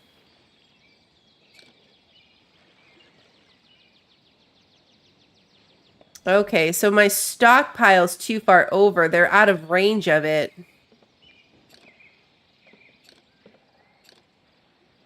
This one's in range of the stockpile. Oh, okay. Interesting. I mean, it definitely said the AoE thing, but I didn't think about it for housing. I didn't know that I'd have to worry about, like, supplies in range for the houses. But I guess we're probably going to need a second one, unless I can move it. I don't think I can move it. Or military demolition mode. I got a lot of stuff stored in it. I don't know what'll happen if I demolish it.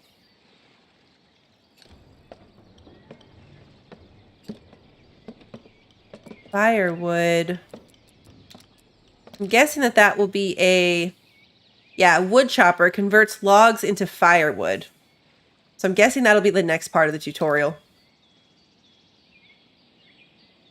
We'll build the 12 houses. I'm sure it'll be fine.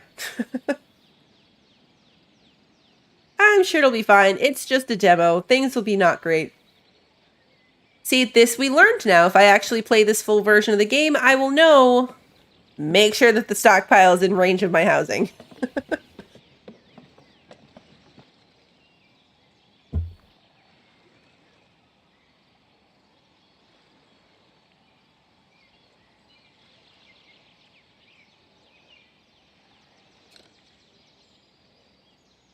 At least I didn't build them over here. I almost did. I was going to do 6 and then 6, which would have put them outside the range of the food stores.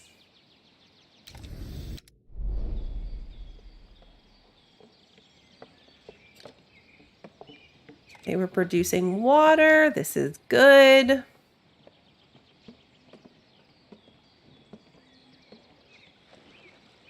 Going through our stone really fast. I've only got one person working in the stone quarry now because of the way things played out. So, why does this have this little symbol? Food stores. Upgrade your food stores into a food stores. What? Upgrade your food stores into a food stores for 200 gold. Okay. That is funny. That is very funny. A really quiet game. Just me? What is the sound at?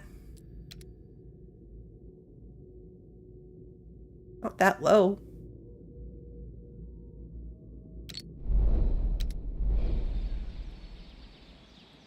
I can hear it a little bit better.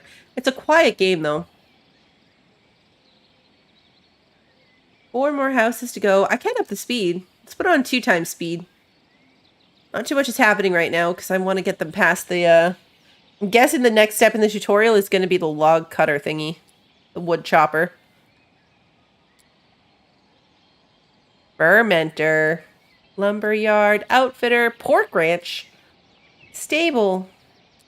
Requires 60 farmers to unlock. Okay, so this is a little bit like Fabledom too, where like the bigger you are, the more people you have, the more things that you can unlock. Oh, they gave me money. I got money for my houses.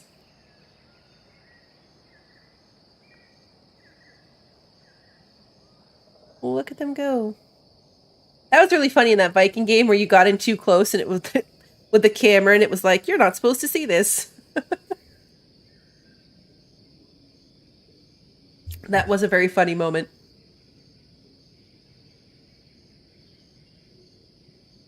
Okay, most of them have homes now. Well, actually, a lot of them are still showing that they don't.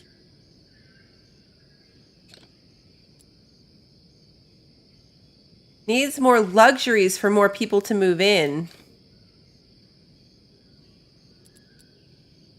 I wonder if that's when you need firewood for the second person to be able to move in.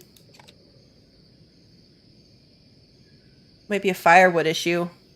Because they hold 2, but it's not actually letting a second person move into the house.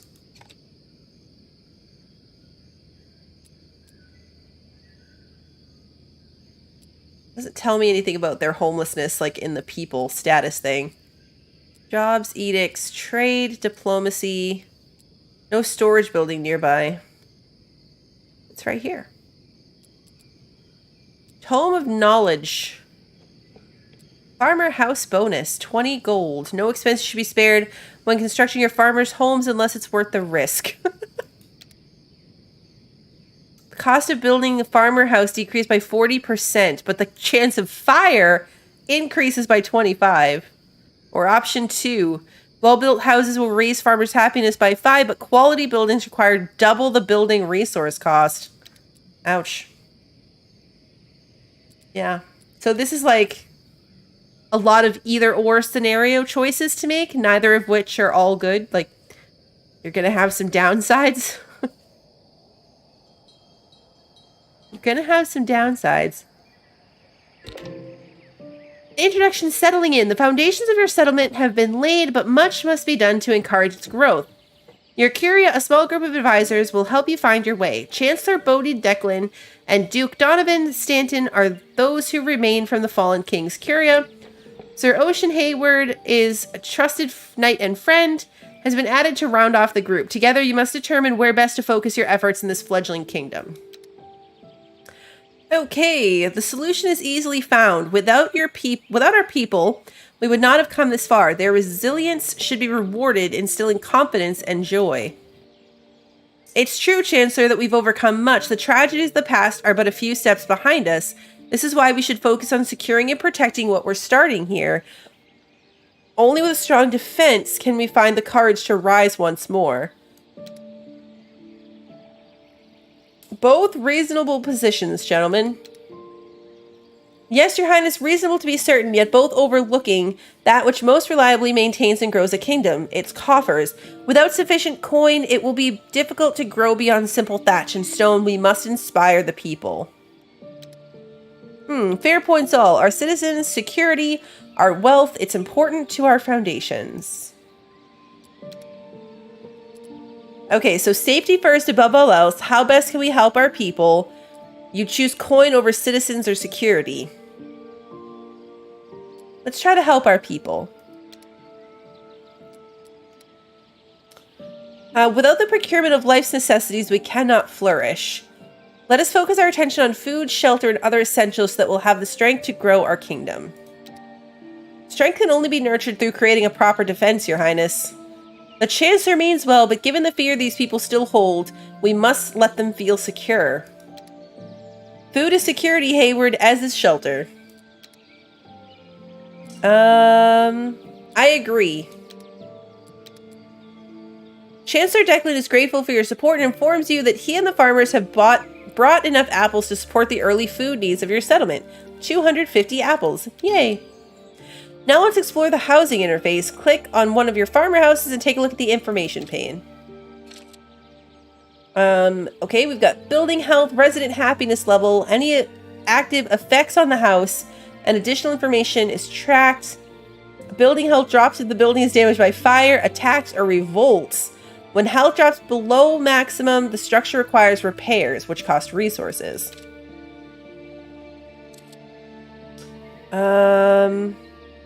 The residents of a home are displayed here in addition to their names and occupations. If the residents' needs are met or exceeded, more residents will be able to move in. The maximum inhabitants of a home depends on the class of house. Farmer houses can hold a maximum of 4. Oops. Clicked on a person. Events that affect homes are shown here, including nearby fire, attack, and disease. These effects can vary, and their bonuses and penalty. Can I get rid of that? And their bonuses and penalties can stack. For example, 2 different penalties to production that incur a 5% penalty combine into 10%. Okay, let's get back to the house. So that was here in under events. Okay. To grow your population, housing alone is not sufficient. You'll need to maintain your citizens' happiness. Your people have many different necessities, which vary from class to class and fall under 2 categories, needs and luxuries. Needs are items essential to your population's survival, while luxuries are items that enrich their lives for the better. By providing access to these, you'll quickly raise resident happiness and allow additional people to inhabit available homes. Okay. Don't worry, be happy.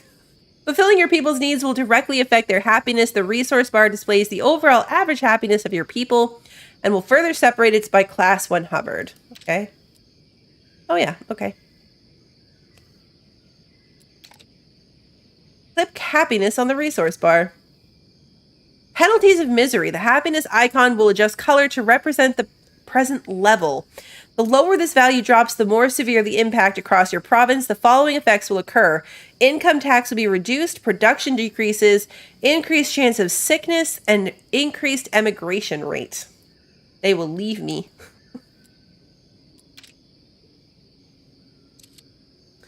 It's going to be a riot. If 20 or more individuals of the same class are discontent, there's a chance that they may begin to revolt. Citizens in this state gather together outside of the keep, shouting and raising torches to show their anger. During these protests, affected citizens will have their production reduced by an amount based on their happiness level. Okay. Now that we've provided housing, we should ensure our people have another one of their crucial needs met: firewood to warm their homes. This valuable resource is produced by a wood chopper. This building type can be found in the farmer's menu. Yep, we already had it right here. Construct a wood chopper. Oh, it doesn't fit. I think it'd be really cool if it fit right there, but it doesn't. How do I rotate? R and T. Just forgot to leave a gap for the road to go straight. That would have been frustrating later when I noticed. I would not have been happy about that later.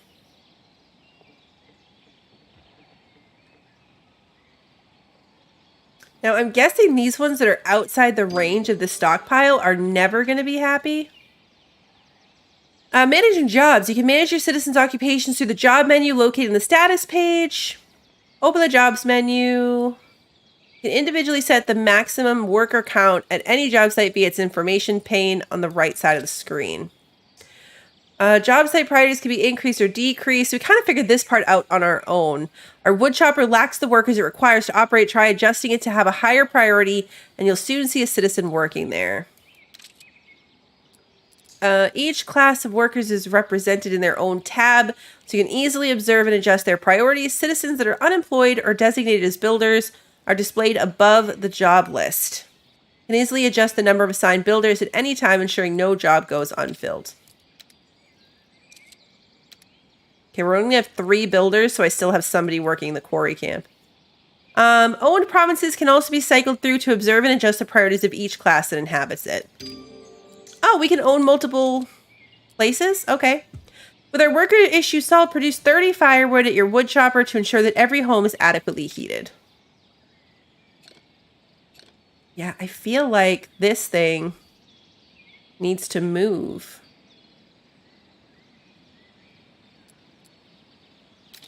Maybe I just build a second one right here. If I build a second one right here,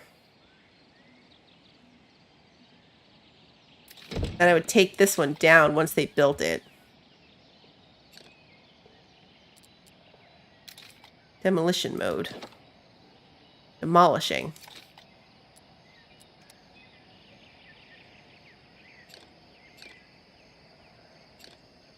Hopefully this doesn't have to be within that. That'll be problematic. Hey, Q. I'm hoping that this doesn't have to be within the area. Oh yeah, we gotta fix our jobs again. Stockpile up the priority list.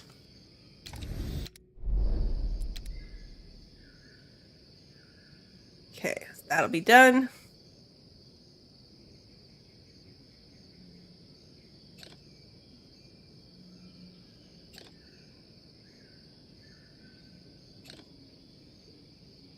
We so far have no firewood. Oh, there's 56 in here. Are they gonna come bring it over here?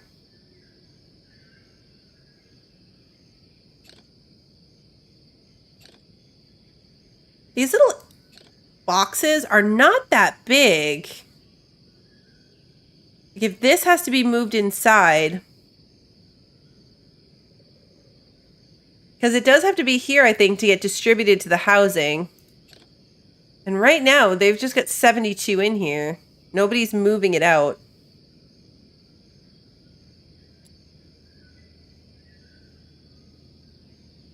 80.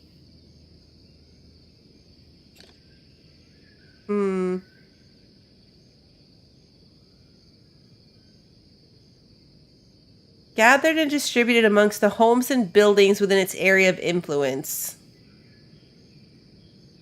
I think that this needs to be in range of this. My gut instinct here is that this needs to be moved. I wonder what'll happen if I get to 150.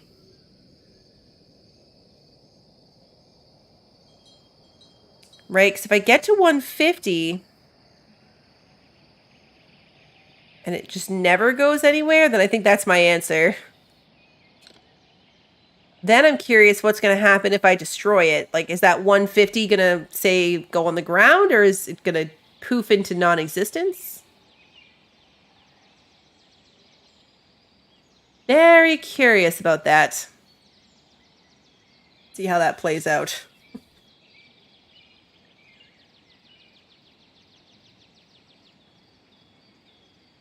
It's going to be a bit, though. We're only at 120.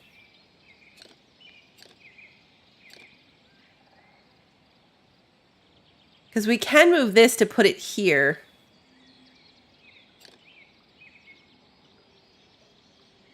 And that would work. If we just shifted it up here, we'd still be in range of this thingy.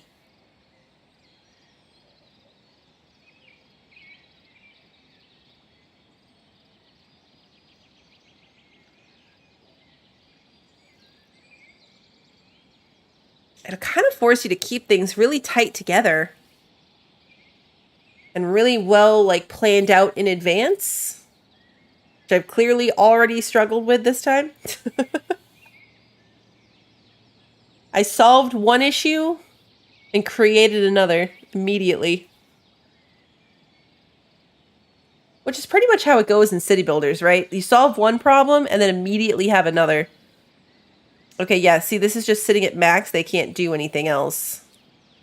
So what if I build a wood chopper here? See what happens if I put this one here.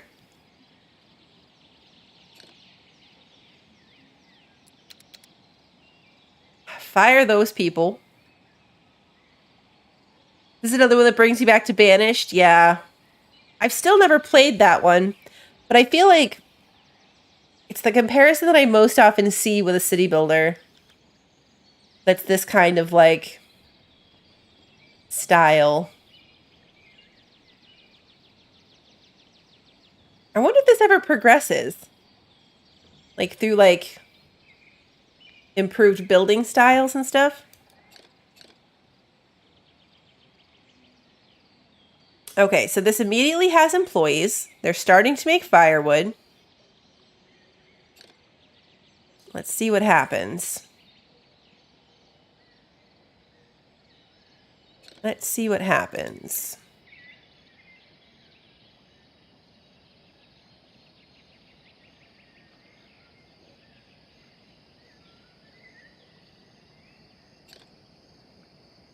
Firewood is in this building, so it's still being stored here.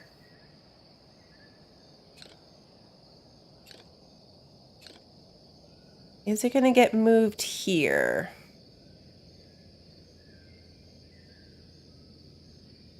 Is it going to get moved here? I don't want to destroy this one unless I know this one's going to work.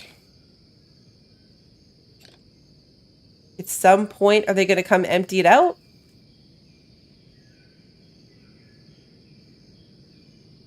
Because all my houses still have no firewood.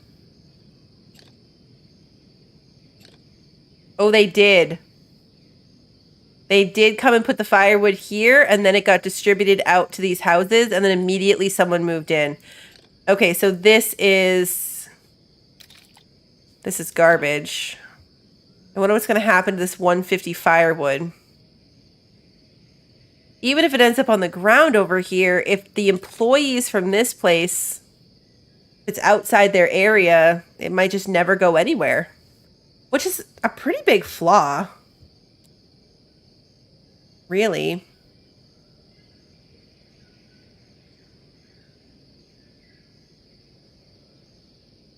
pretty... Yeah, it's just gone. Okay, so we lost all of that firewood. Our people now need a source of food. Build an apple orchard to begin the production of basic rations. The larger the field, the greater the quantity it can produce. You'll find farms in the build menu. Once your farm is placed, collect 30 apples to build a stockpile our people can rely on to aid in maintaining their happiness. Apple orchard. All right, so we're going to try to keep it within these... Okay, but I wasn't... No, I didn't want to do that. Apple orchard. Does it have to be in the stockpile, do you think?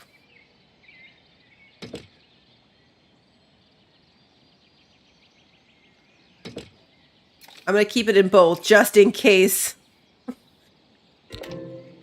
The soil here is rich on its surface, but the farmers doubt its stability mere feet below, which can inhibit the growth of rich, reliable produce. Chancellor Declan comes to discuss these concerns with you. The farmers are weary. They fear the soil in this new land is not keen for growth. As we traveled into Nasamor, many of its fields were lush and abundant. Such flora can't arise from spoiled earth. Still, the farmers are struggling. It's possible that the locals have knowledge or skills unknown to us. How different can things truly be here? But I'm no farmer, and growing crops is essential to our survival. We may be able to study the land, though that could take a bit, or find someone local with greater understanding. We've already lost so much time, and you're suggesting we lose more to research? Perhaps it would be wise to secure a farmer who knows these lands. Do you think it's possible? Land is land. You believe our farmers have forgotten their crafts? Hey, we have new people. We got new people. Do you think it's possible? Let's see if we can get a new farmer. I believe it's entirely possible with the right scout and offer. Their knowledge will provide invaluable to us. I have no doubt what can be gained outweighs any potential risks. It is a risk to be certain, but I trust your judgment. A willingness to learn will help us succeed where Aldemore faltered. A scout will be sent to retain a local seasoned farmer. They and theirs will be offered a home and land amongst your settlement in trade for their knowledge and skill. Okay. Cool. Collect 30 apples. Somebody has to work here first. Apple orchard. Bumped up the list. Cool. I did the thing again. I want to hit escape to get rid of these menus, but you have to re-click the button that opened them. Planting the little apple trees over here. I love that. Got plenty of stored up stuff. No hemp, but lots of other stuff. Firewood. Every house has firewood in it now, which is good. And then we've got some stockpiling up in our stockpile. This seems to be a content limited demo based on the description. It did say that like certain research things were locked. Act 1, it had said in the beginning, which is what these little like pop-up story pieces are, is as far as it goes. And then it said you could have random events, but the story doesn't progress past Act 1. So I think it's maybe a little bit of both. I got the impression that I'd be able to keep playing and see what random stuff happened, but there would just be no story to it anymore. No more like pop-ups and decision making and all that.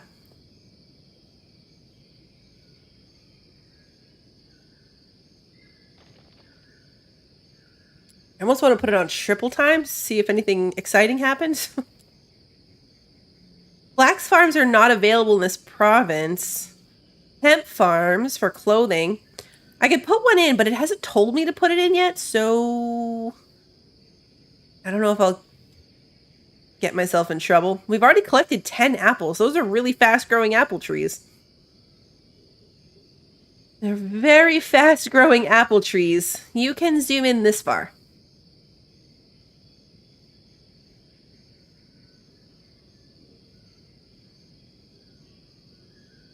They're just sitting here throwing fire on their wood on their fires.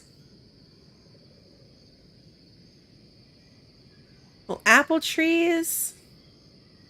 Already apples on the ground. Very fast growing trees. I don't know what this purple Whalgrim presence. The Whalgrim is the thing we were escaping from, so I don't know what that's about. It's almost all the way up. Oh, hello, people. Growing the workforce. Our citizens' need for supplies are beginning to outpace our ability to produce them. We should look to increase our farmers' population to at least 40. To achieve this, the happiness of our current farmers must remain high. Okay, what just happened? Your food supply... Oh, it's the surge. It's this cloud. So our food's going to spoil faster?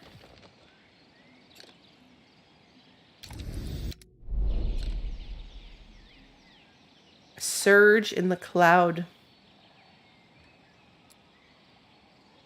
Okay, so we just have to keep our happiness high. And I need more homes then. So we are going to build more homes, I guess, this way. Yeah, because anything this way is going to be outside the stockpile. So I can build this way. But I need a lot more of them. A lot more. They're not going to line up with each other. They're not going to line up with each other. R for the house. Let's line this way with houses.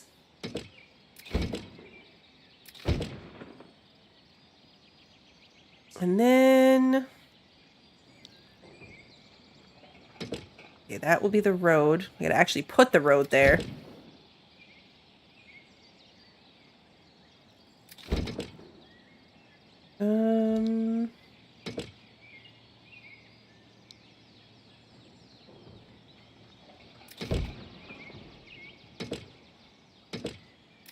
I lost track of how many houses that was.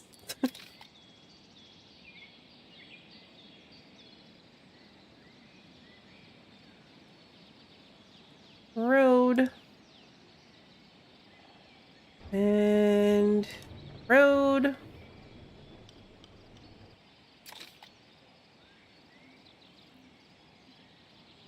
So 12, 13, 14, 15, 16, 17, 18. I need one more house. One more house. Put one right here.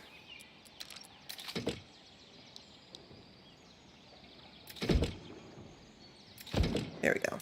I'll add an extra one. No god lightning strikes in this one. You can click on the people. I keep doing it by accident. Come on. Now it's not going to let me do it. Yes, it shows like their footpath that they're on, what their status is. Yeah, every time I keep trying to click on buildings and grabbing one of them by accident. We're up to 34 farmers. That was a big thing of...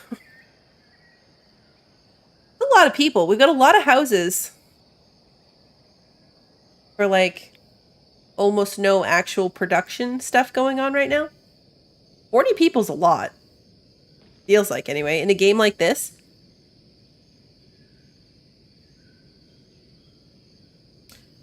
We're gaining people very quickly.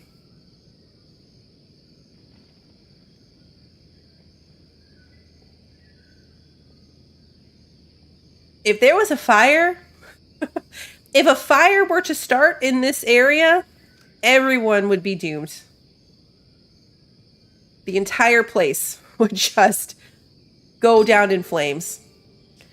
Okay, so yeah, see, now it wants me to make a hemp farm. So I'm glad I didn't do it, because I don't know if it would have counted.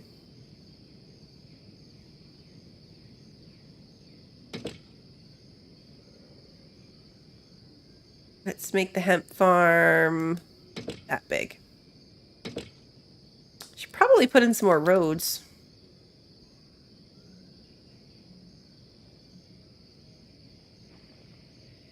along my farms. And this one can come up this way. Those don't line up, but that's okay. It's fine. Whole place would go really poorly. Okay, 50 hemp, and then I'm sure we're going to end up building a thing. We're 8.90001% to the next surge of Whalgrim. Whatever the fog is.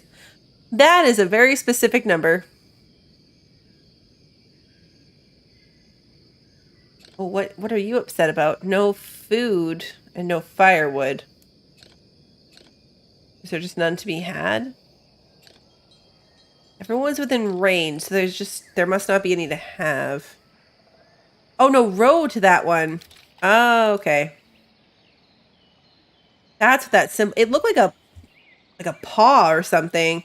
It had no food or firewood because it wasn't on a road. So, yeah, they have to be connected to roads, which is probably why roads are free, because there's no getting by without it for housing, apparently.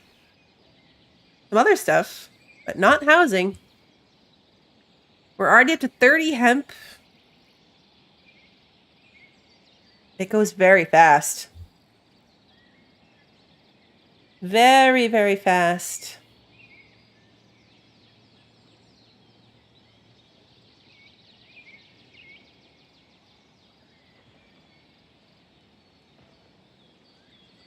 And the only other resources right now in the game are clothing and apple cider.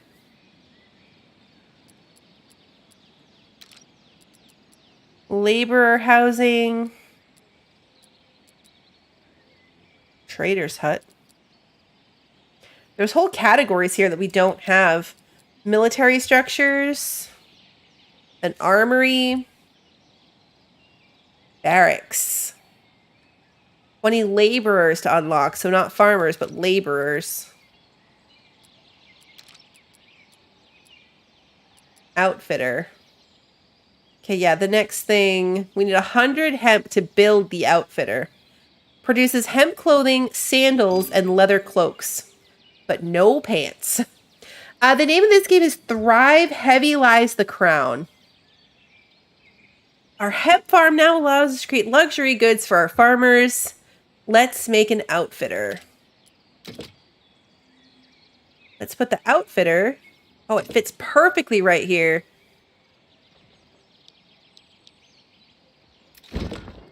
Perfect fit. Perfect fit.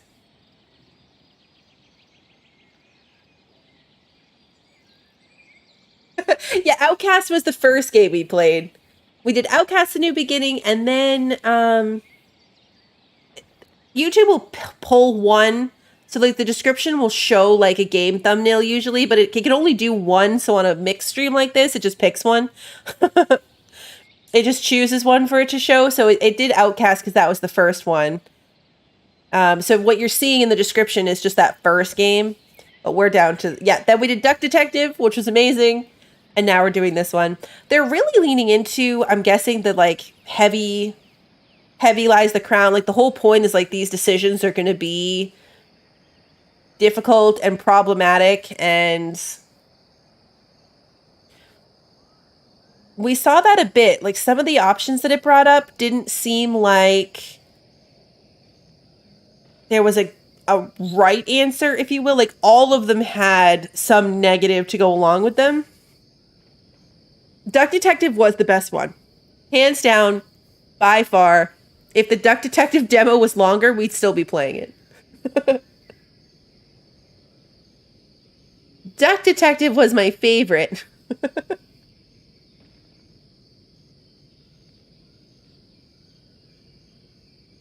So far, thoughts on this one? We're not all the way through it yet, but thoughts on this one?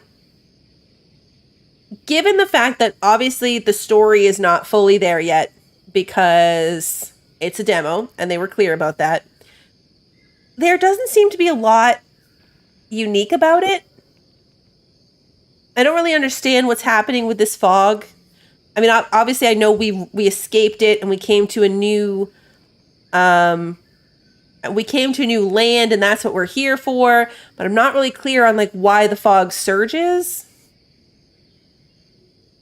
So it's your standard city builder.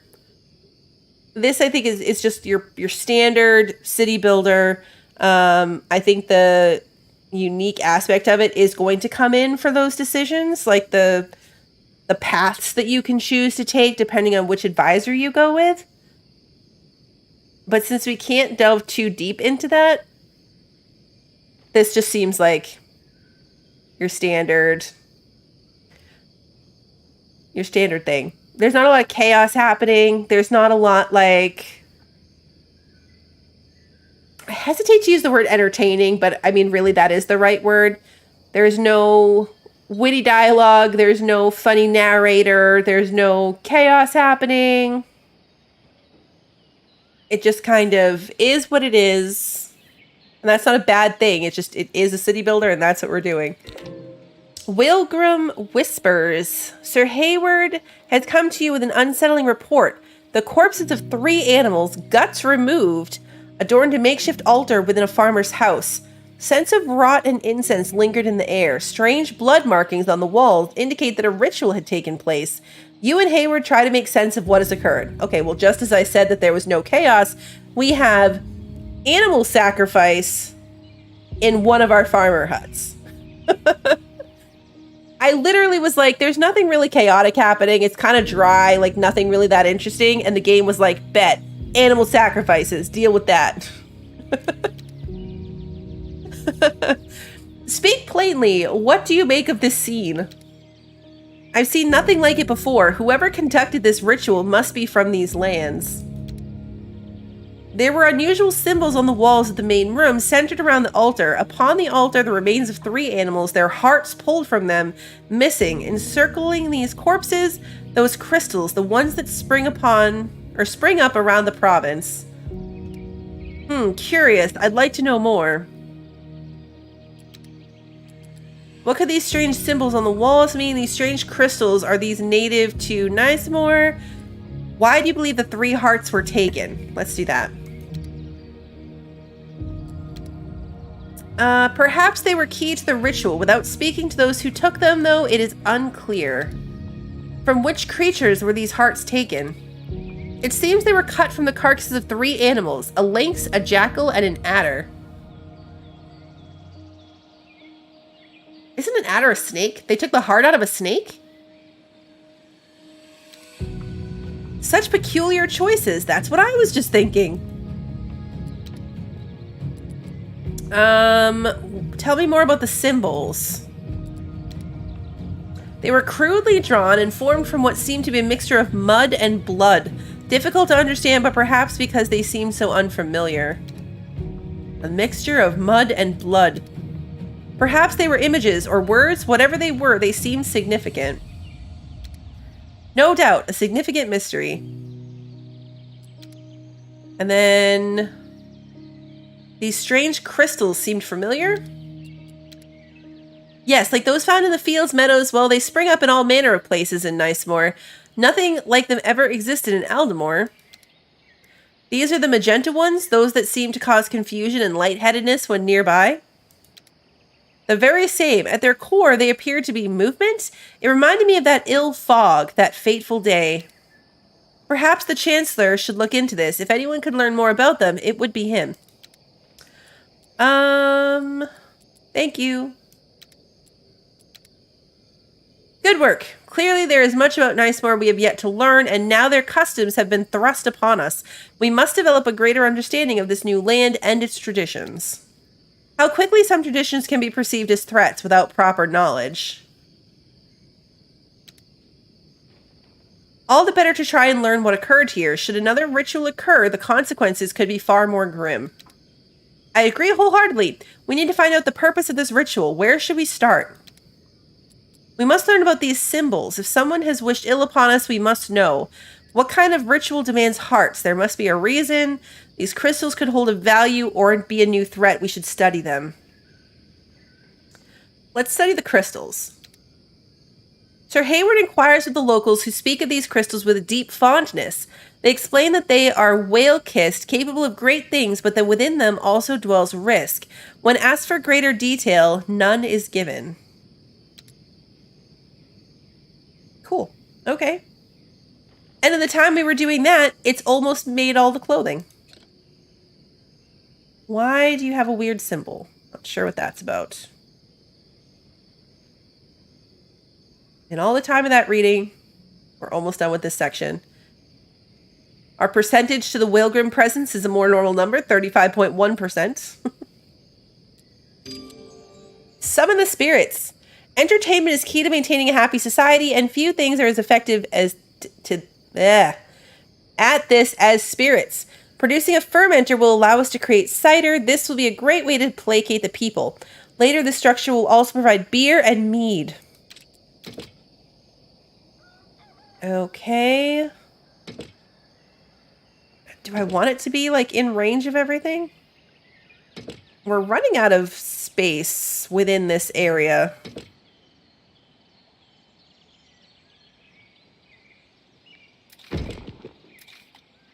Like, I can't build any more houses in range of the food. I can, like, right here.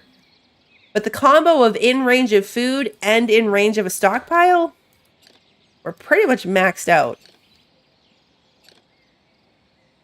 I can build some here. What's the blue line?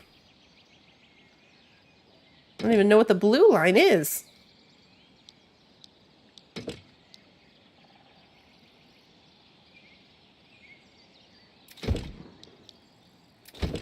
And then I gotta put a road in.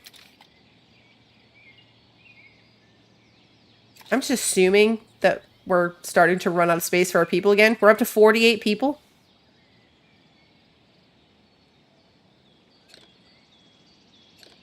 What are these symbols? Looks like maybe somebody's on break and this one has no stock. I don't know. I don't know what the symbols mean.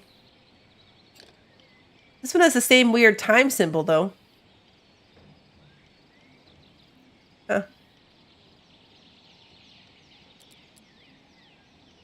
We're almost full on logs.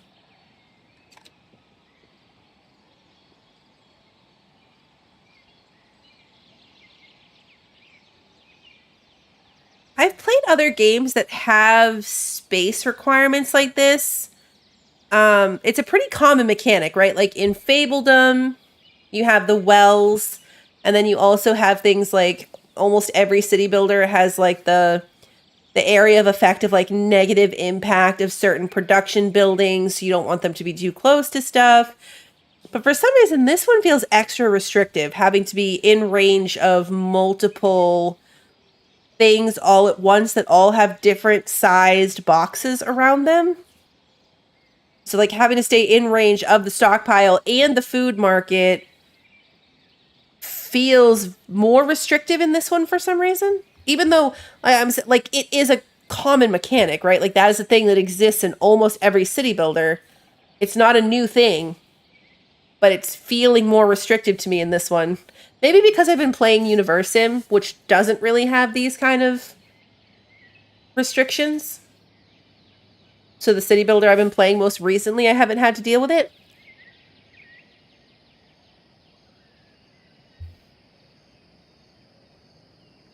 So much food, so much clothes, so much cider.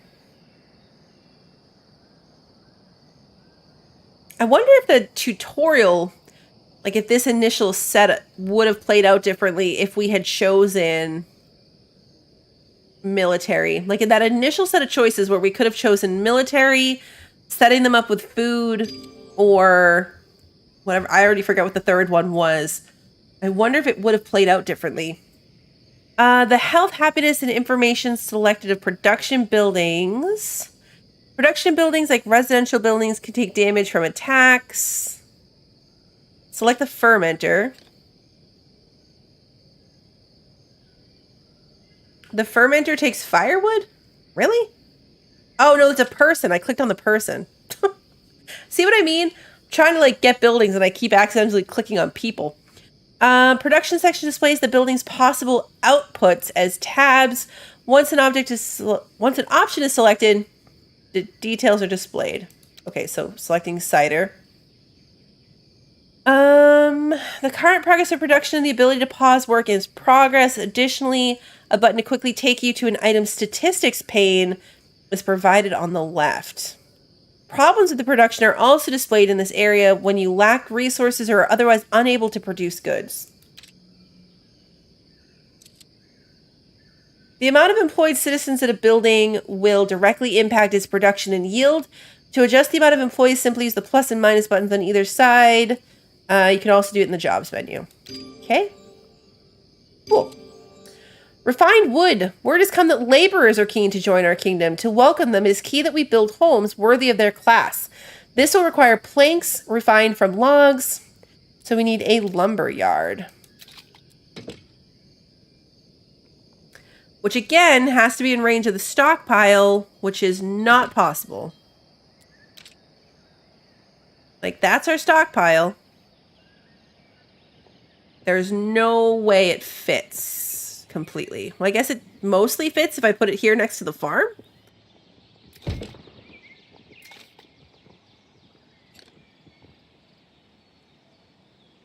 Yeah, this is creating like a weird a weird layout even by my city building standards. Also, this kind of annoys me. What happened right here in this little L section. Not my favorite. Oh yeah, I gotta put the road there.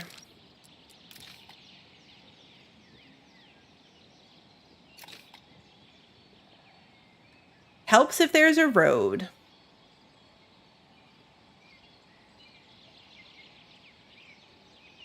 $64 planks feels like a lot.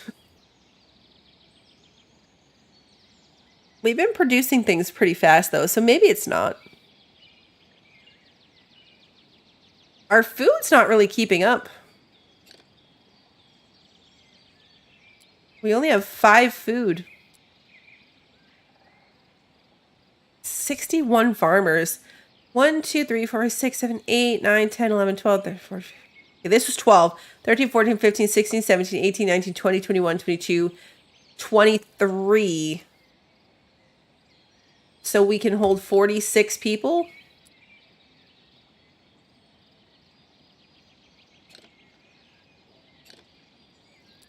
Oh no, because these ones can hold more because they had clothes and cider. So some of these houses are actually holding the 4 people. Okay, that makes sense. I was like, this math is not mathing. No one's showing an unhappy homelessness symbol. And yet I don't have enough houses. But it's because some of them are actually holding 4 people. So it really does make sense. Nope, I want the building, not the people.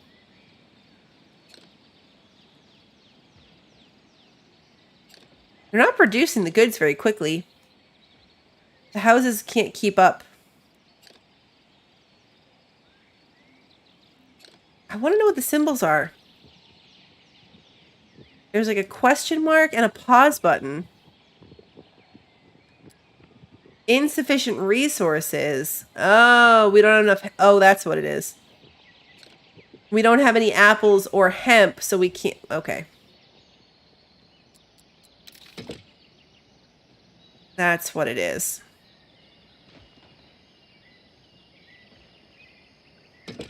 Again, this is the limit of my...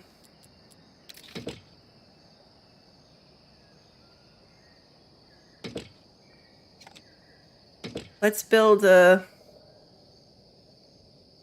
Lot's too small. See what happens if I build it out beyond that area. Let's build out bigger farm plots. What's the worst that could happen? What's the worst that could happen?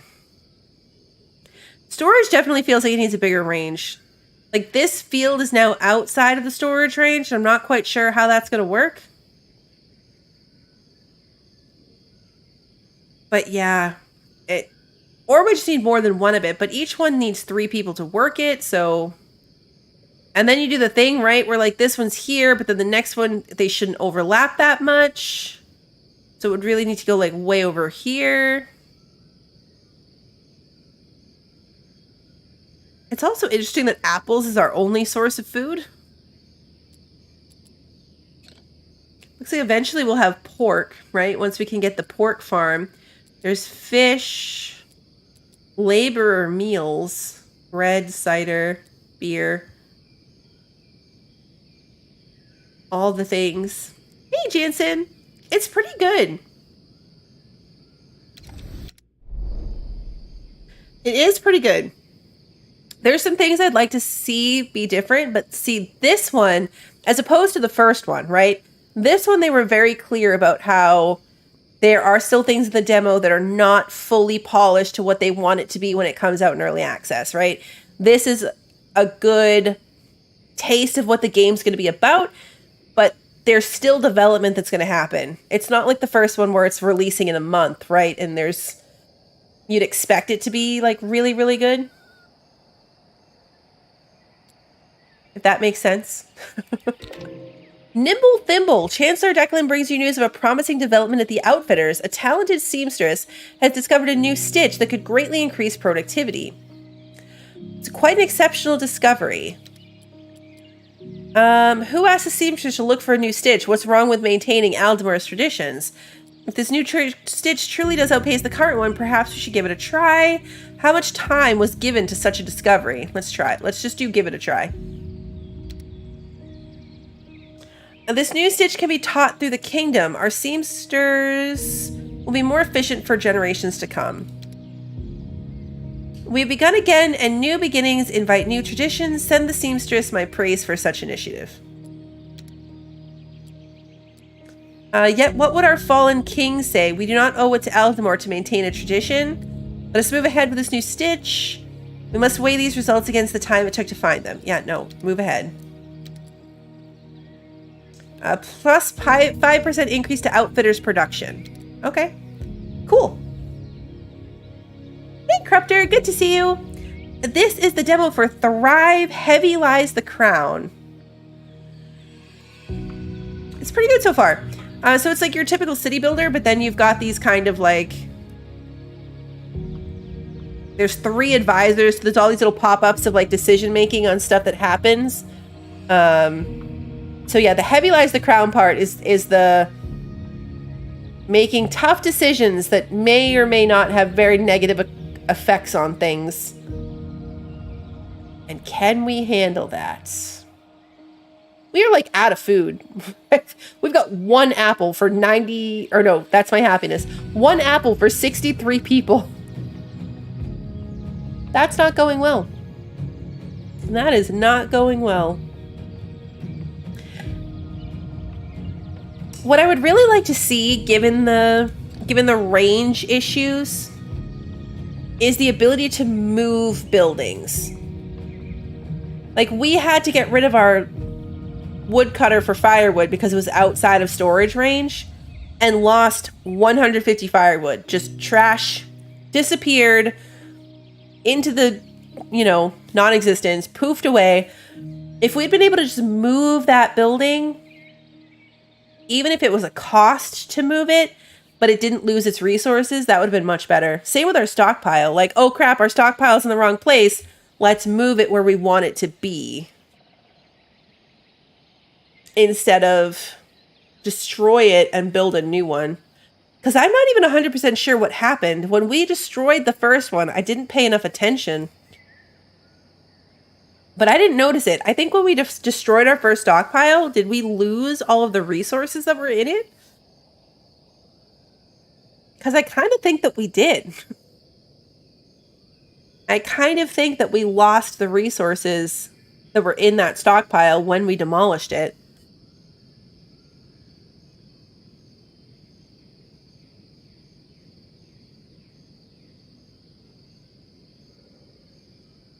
And I wonder if they interact with each other. Like, let's say we wanted to build another stockpile, right? Where is it? Okay, so this is our current stockpile. Let's say we put one here, right? They very slightly overlap each other. I wonder if the workers from the stockpile would transfer goods between stockpiles automatically. Right? So like if we put this stockpile here and then put a bunch of houses up there that would require firewood, would they redistribute firewood between stock houses, like stockpiles? Would they? Oh no! Fire! Ah! Uh-oh. I don't... Labor need... Okay. They're extinguishing it. I just said earlier, too, if anything catches on fire here, all these houses are right on top of each other.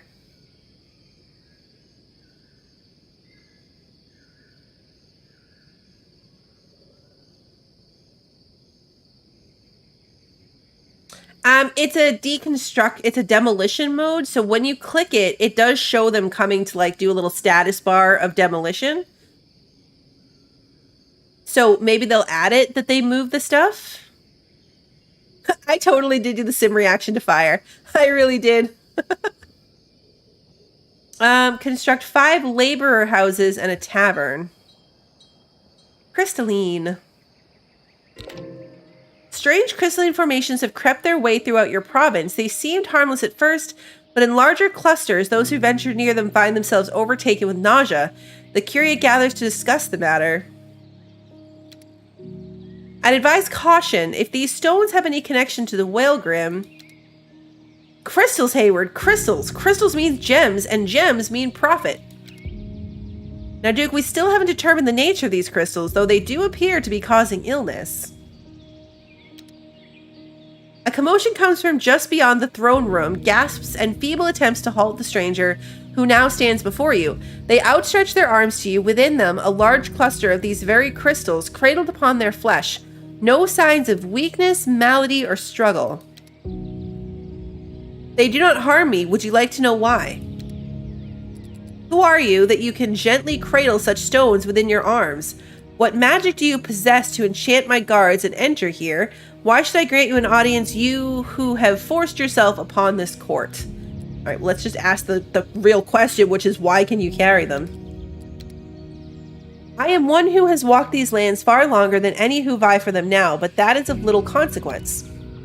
What matters are these and how you use them. The stranger places the crystals upon the floor before you, slowly reaching into their cloak to withdraw some parchments. With this, your stores can withstand the crystal's power. In time, you'll see their full potential. You accept the parchment and uncoil it. Etched upon the page is a recipe, a special oil that will preserve the crystals while suppressing their volatile nature. The requirements seem so simple and you have many questions, but today there will be no answers. You look up and the stranger is gone. Okay. Cool.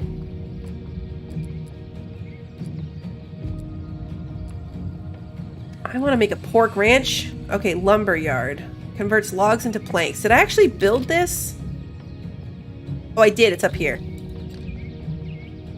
Right. Okay, we've got planks, which is why now it wants me to build laborer structures like the laborer house.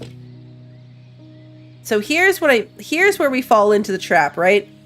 There is nowhere to build laborers' houses where it overlaps food and storage. And I still have no idea what the blue is. Oh, the blue is the well. The blue is the well water. That's what blue is. So we'll probably just need new storage. We'll see if the food and storage thing works out that way. If we overlap them slightly. These boxes.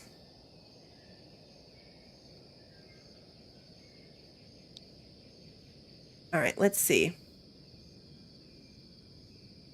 So it's the house. We're going to think road there.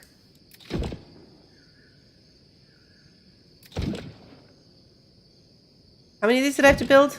5?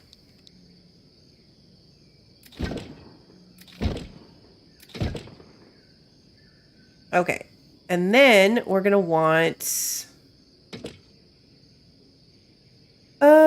tavern.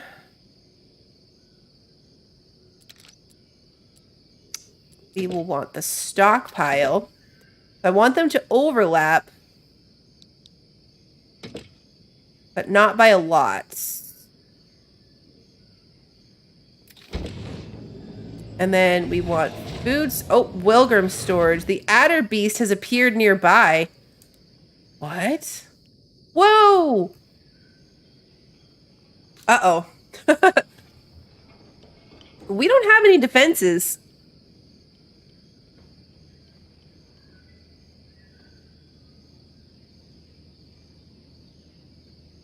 We don't have any defenses. Not really sure what it's doing, though. Oh, it's destroying our house blueprints. Is it gonna get bored because I have no way to fight this thing?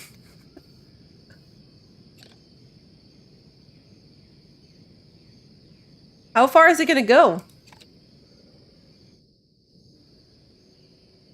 Man, just started building this stuff.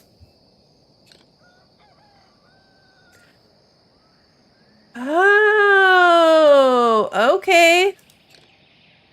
These stockpiles, it's cloud storage. It's cloud storage. Because there's 222 firewood in each of them. Okay. So that's the answer there. That's not nearly as bad. I mean, having to build them, but having it be cloud storage, that's like probably best case scenario. Like, I was wondering about them having to like move stuff back and forth. The only lame thing is we could store 500 in one of them, and now I built a second one, and they can only store 700. So it didn't like double storage for having two, which is a bit of a bummer. I'll close off this road grid here. Okay, and then we need a tavern. Oh, I also need the food, though. A food store to cover these houses.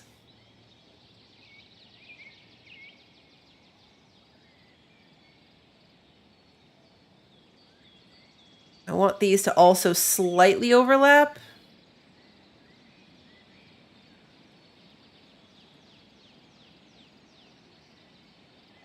They overlap at like one spot if I put them here. It'll work. Hey, Petra!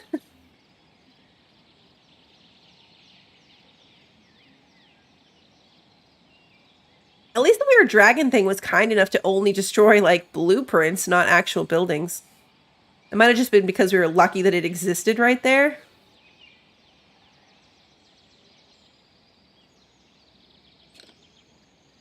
Can you increase the range of effect? Not at the moment. The square is what it is. And that might be something that can be upgraded later. There's going to be a whole like research tree of options that we don't really have access to. Actually, I just realized we totally can. Not that in particular, but like unlock stockpile. Unlock the stockpile upgrade for 35 gold. I totally forgot to be back in here looking at this stuff. So that'll might make it... I wonder if that'll make it spread further or if it'll just make it store more. Oh, I didn't put in the tavern. I got distracted. We don't have enough planks, first of all, but... Oh, look, see, the tavern has an area of effect, too. If I put it here... it just doesn't... There's no room for, like, side street to go back up the other direction. This is a wide area for me to want to not have a side street. So...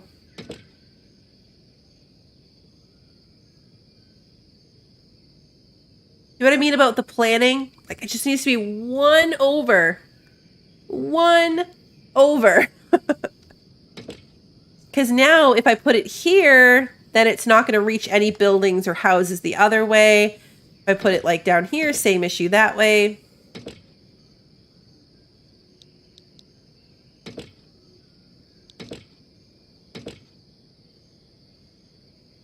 I guess we're going to do this.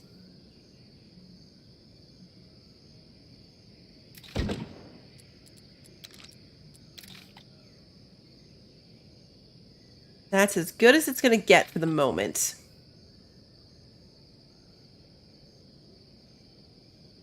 No storage building nearby. Or what?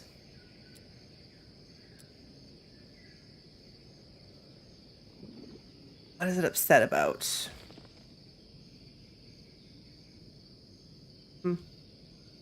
Not actually sure. We have 11 laborers.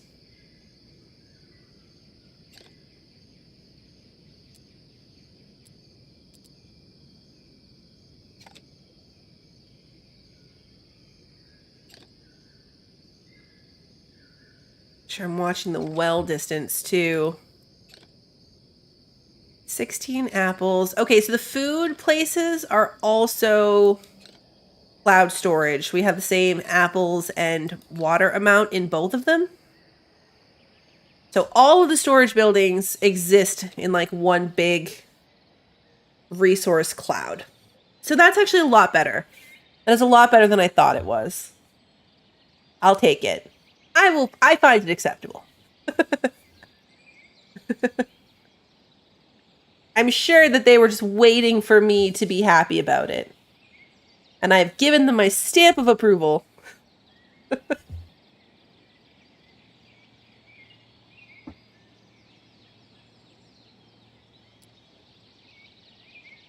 tavern's almost done. I'm going to triple speed it. We've only got a few more minutes here. Let's see if we can get the tavern finished. I think we're still short on planks is the problem. They got to keep making planks.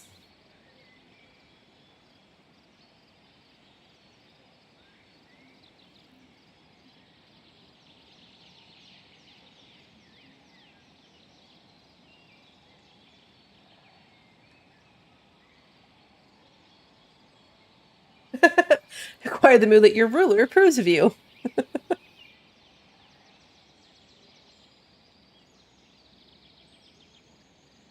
Yeah, even 2 apple fields, not enough.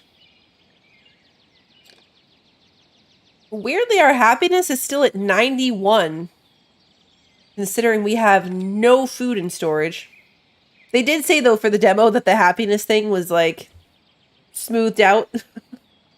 made a little kinder. So that potentially is why.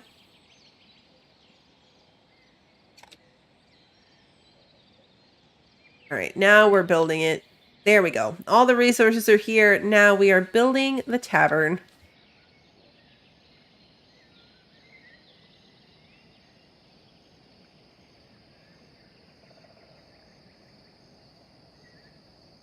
Did it finish my research thing?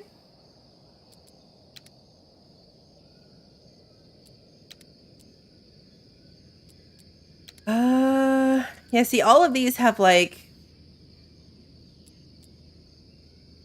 food market bonus. Either increase storage capacity by 50%, or movement speed of those employed is increased by 5%, but the storage capacity is reduced. So they store 50% more but cost twice as much to build, or the people that work there can move faster, but the storage capacity is reduced by 25%. Like, neither one of those is really very good. Apple orchard output is doubled, but this will require an employee increase of 50%. Or the crop cycle of orchards is increased, but such swiftness reduces the output of apples. So faster output for less apples, or double the output for 50% more labor. That one seems good. That's the first one that I've been like, nope, that makes sense. That makes sense. Trading. Our kingdom is beginning to take shape. It is high time we prepare ourselves to engage in trade. We need a craftsman to create ropes necessary for shipping, as well as our first trader's hut. Through it, we'll be ready to exchange goods. Okay, so we need a trader's hut and a craftsman.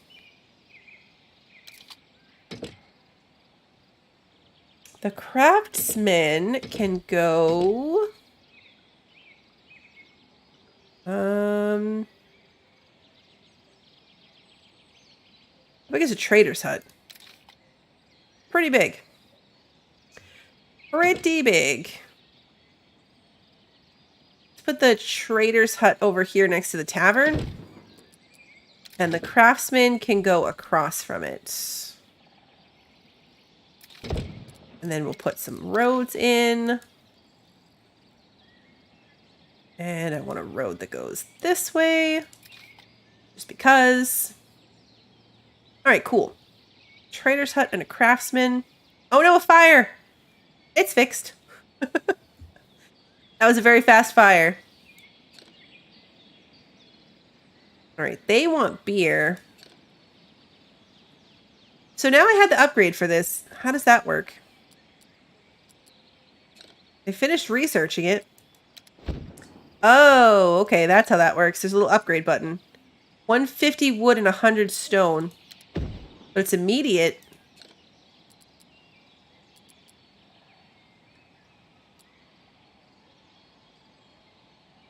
An upgrade of the primitive stockpile with increased storage space. It still is, that's not, we could only hold 700 before, and now we can still only hold 700. So it didn't seem to actually double it. It looks nicer. That might be a glitch, or just like, you know, not fully in there for the demo, because it said it was going to upgrade the storage space, but nothing happened. It was 700 before, it's still 700 now. So we didn't actually get any benefit. We are cruising along with no food. Like, cruising along with no food.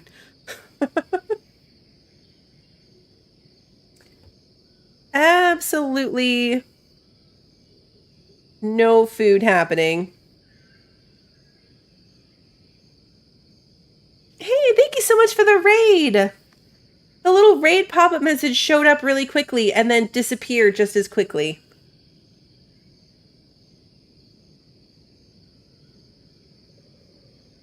Keegan Shu, thank you for the raid. Welcome, everyone. I'm so glad you put that in there, because it was there and then it disappeared and I didn't get to see the name. Thank you for the raid.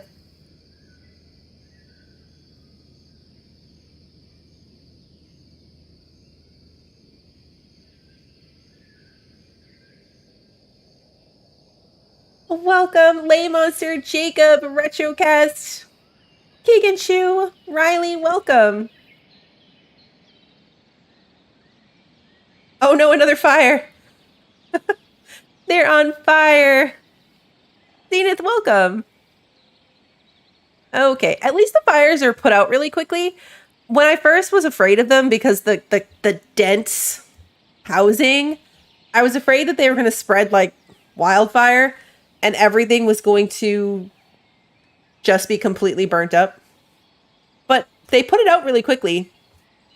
And I think that they fix them automatically. Or maybe not. Actually, you know what? They definitely don't. Because this is the house that was on fire the first time. And it's still damaged. So how... I wonder how we repair them. If it's not automatic.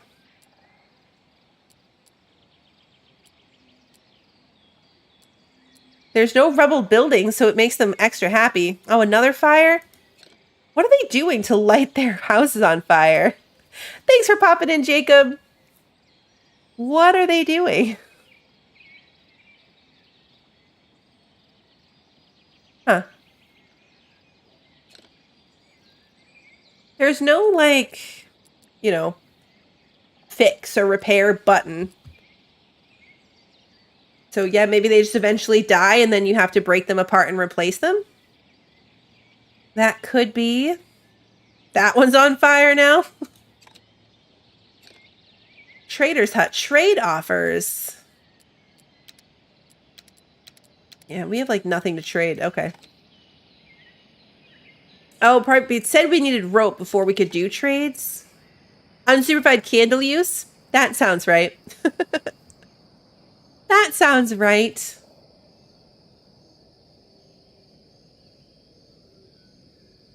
That sounds accurate. Gotta outlaw the fire. Yeah. It's not even in their houses, but I guess thatch is probably super flammable. Campfires are all just around here, but it's probably extra flammable.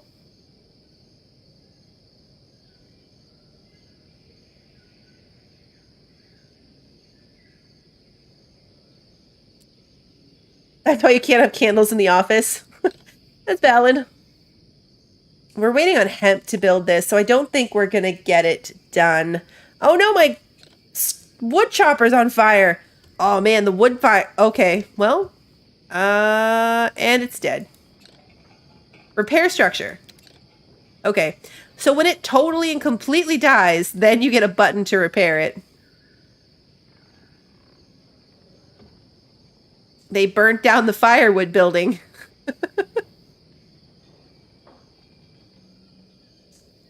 Of all buildings, they burnt down the firewood building. Yeah, it's good that it doesn't spread. It is good that it doesn't spread. And it wasn't expensive to fix either. 16 logs and 6 stone. How much does it cost to build a woodcutter? Oh, 16 logs and 8 stone. Okay, so yeah, it's just a quick button to rebuild a new one. Like, the resources cost the same. That makes sense. That makes sense. Okay, but I think that we have seen enough of this one. We are at the 3-hour mark, so I am going to call it here. This is pretty good. This is another one that I'll keep my eye on and see how it progresses. I have, you know, they really laid it out that this one still had development time before release, but by far, Duck Detective, best demo of the night. I cannot wait for Duck Detective to come out and play the full couple hours of that one because I loved it. So I'll be back tomorrow. Tomorrow night is Cult of the Lamb night. We're going to get back into our crazy cult chaos and the Sins of the Flesh content. We're finally there. So we're going to be jumping in and playing around with the Sins of the Flesh stuff. Yeah, Kikachu, you missed the duck game. It's only like a 10-minute demo, but it's so good. Highly recommend Duck Detective, The Secret Salami. Very good demo. And thank you so much for the raid. The rest of my schedule is on the Discord if you're interested. And what I've got coming up for the week, there's an event section there. And then, of course, the streams do get posted to YouTube on the day of. So if you enjoyed tonight's stream and you haven't done so already, please like and subscribe and ring the notification bell so you don't miss the next one. And until then, have a good one, everybody.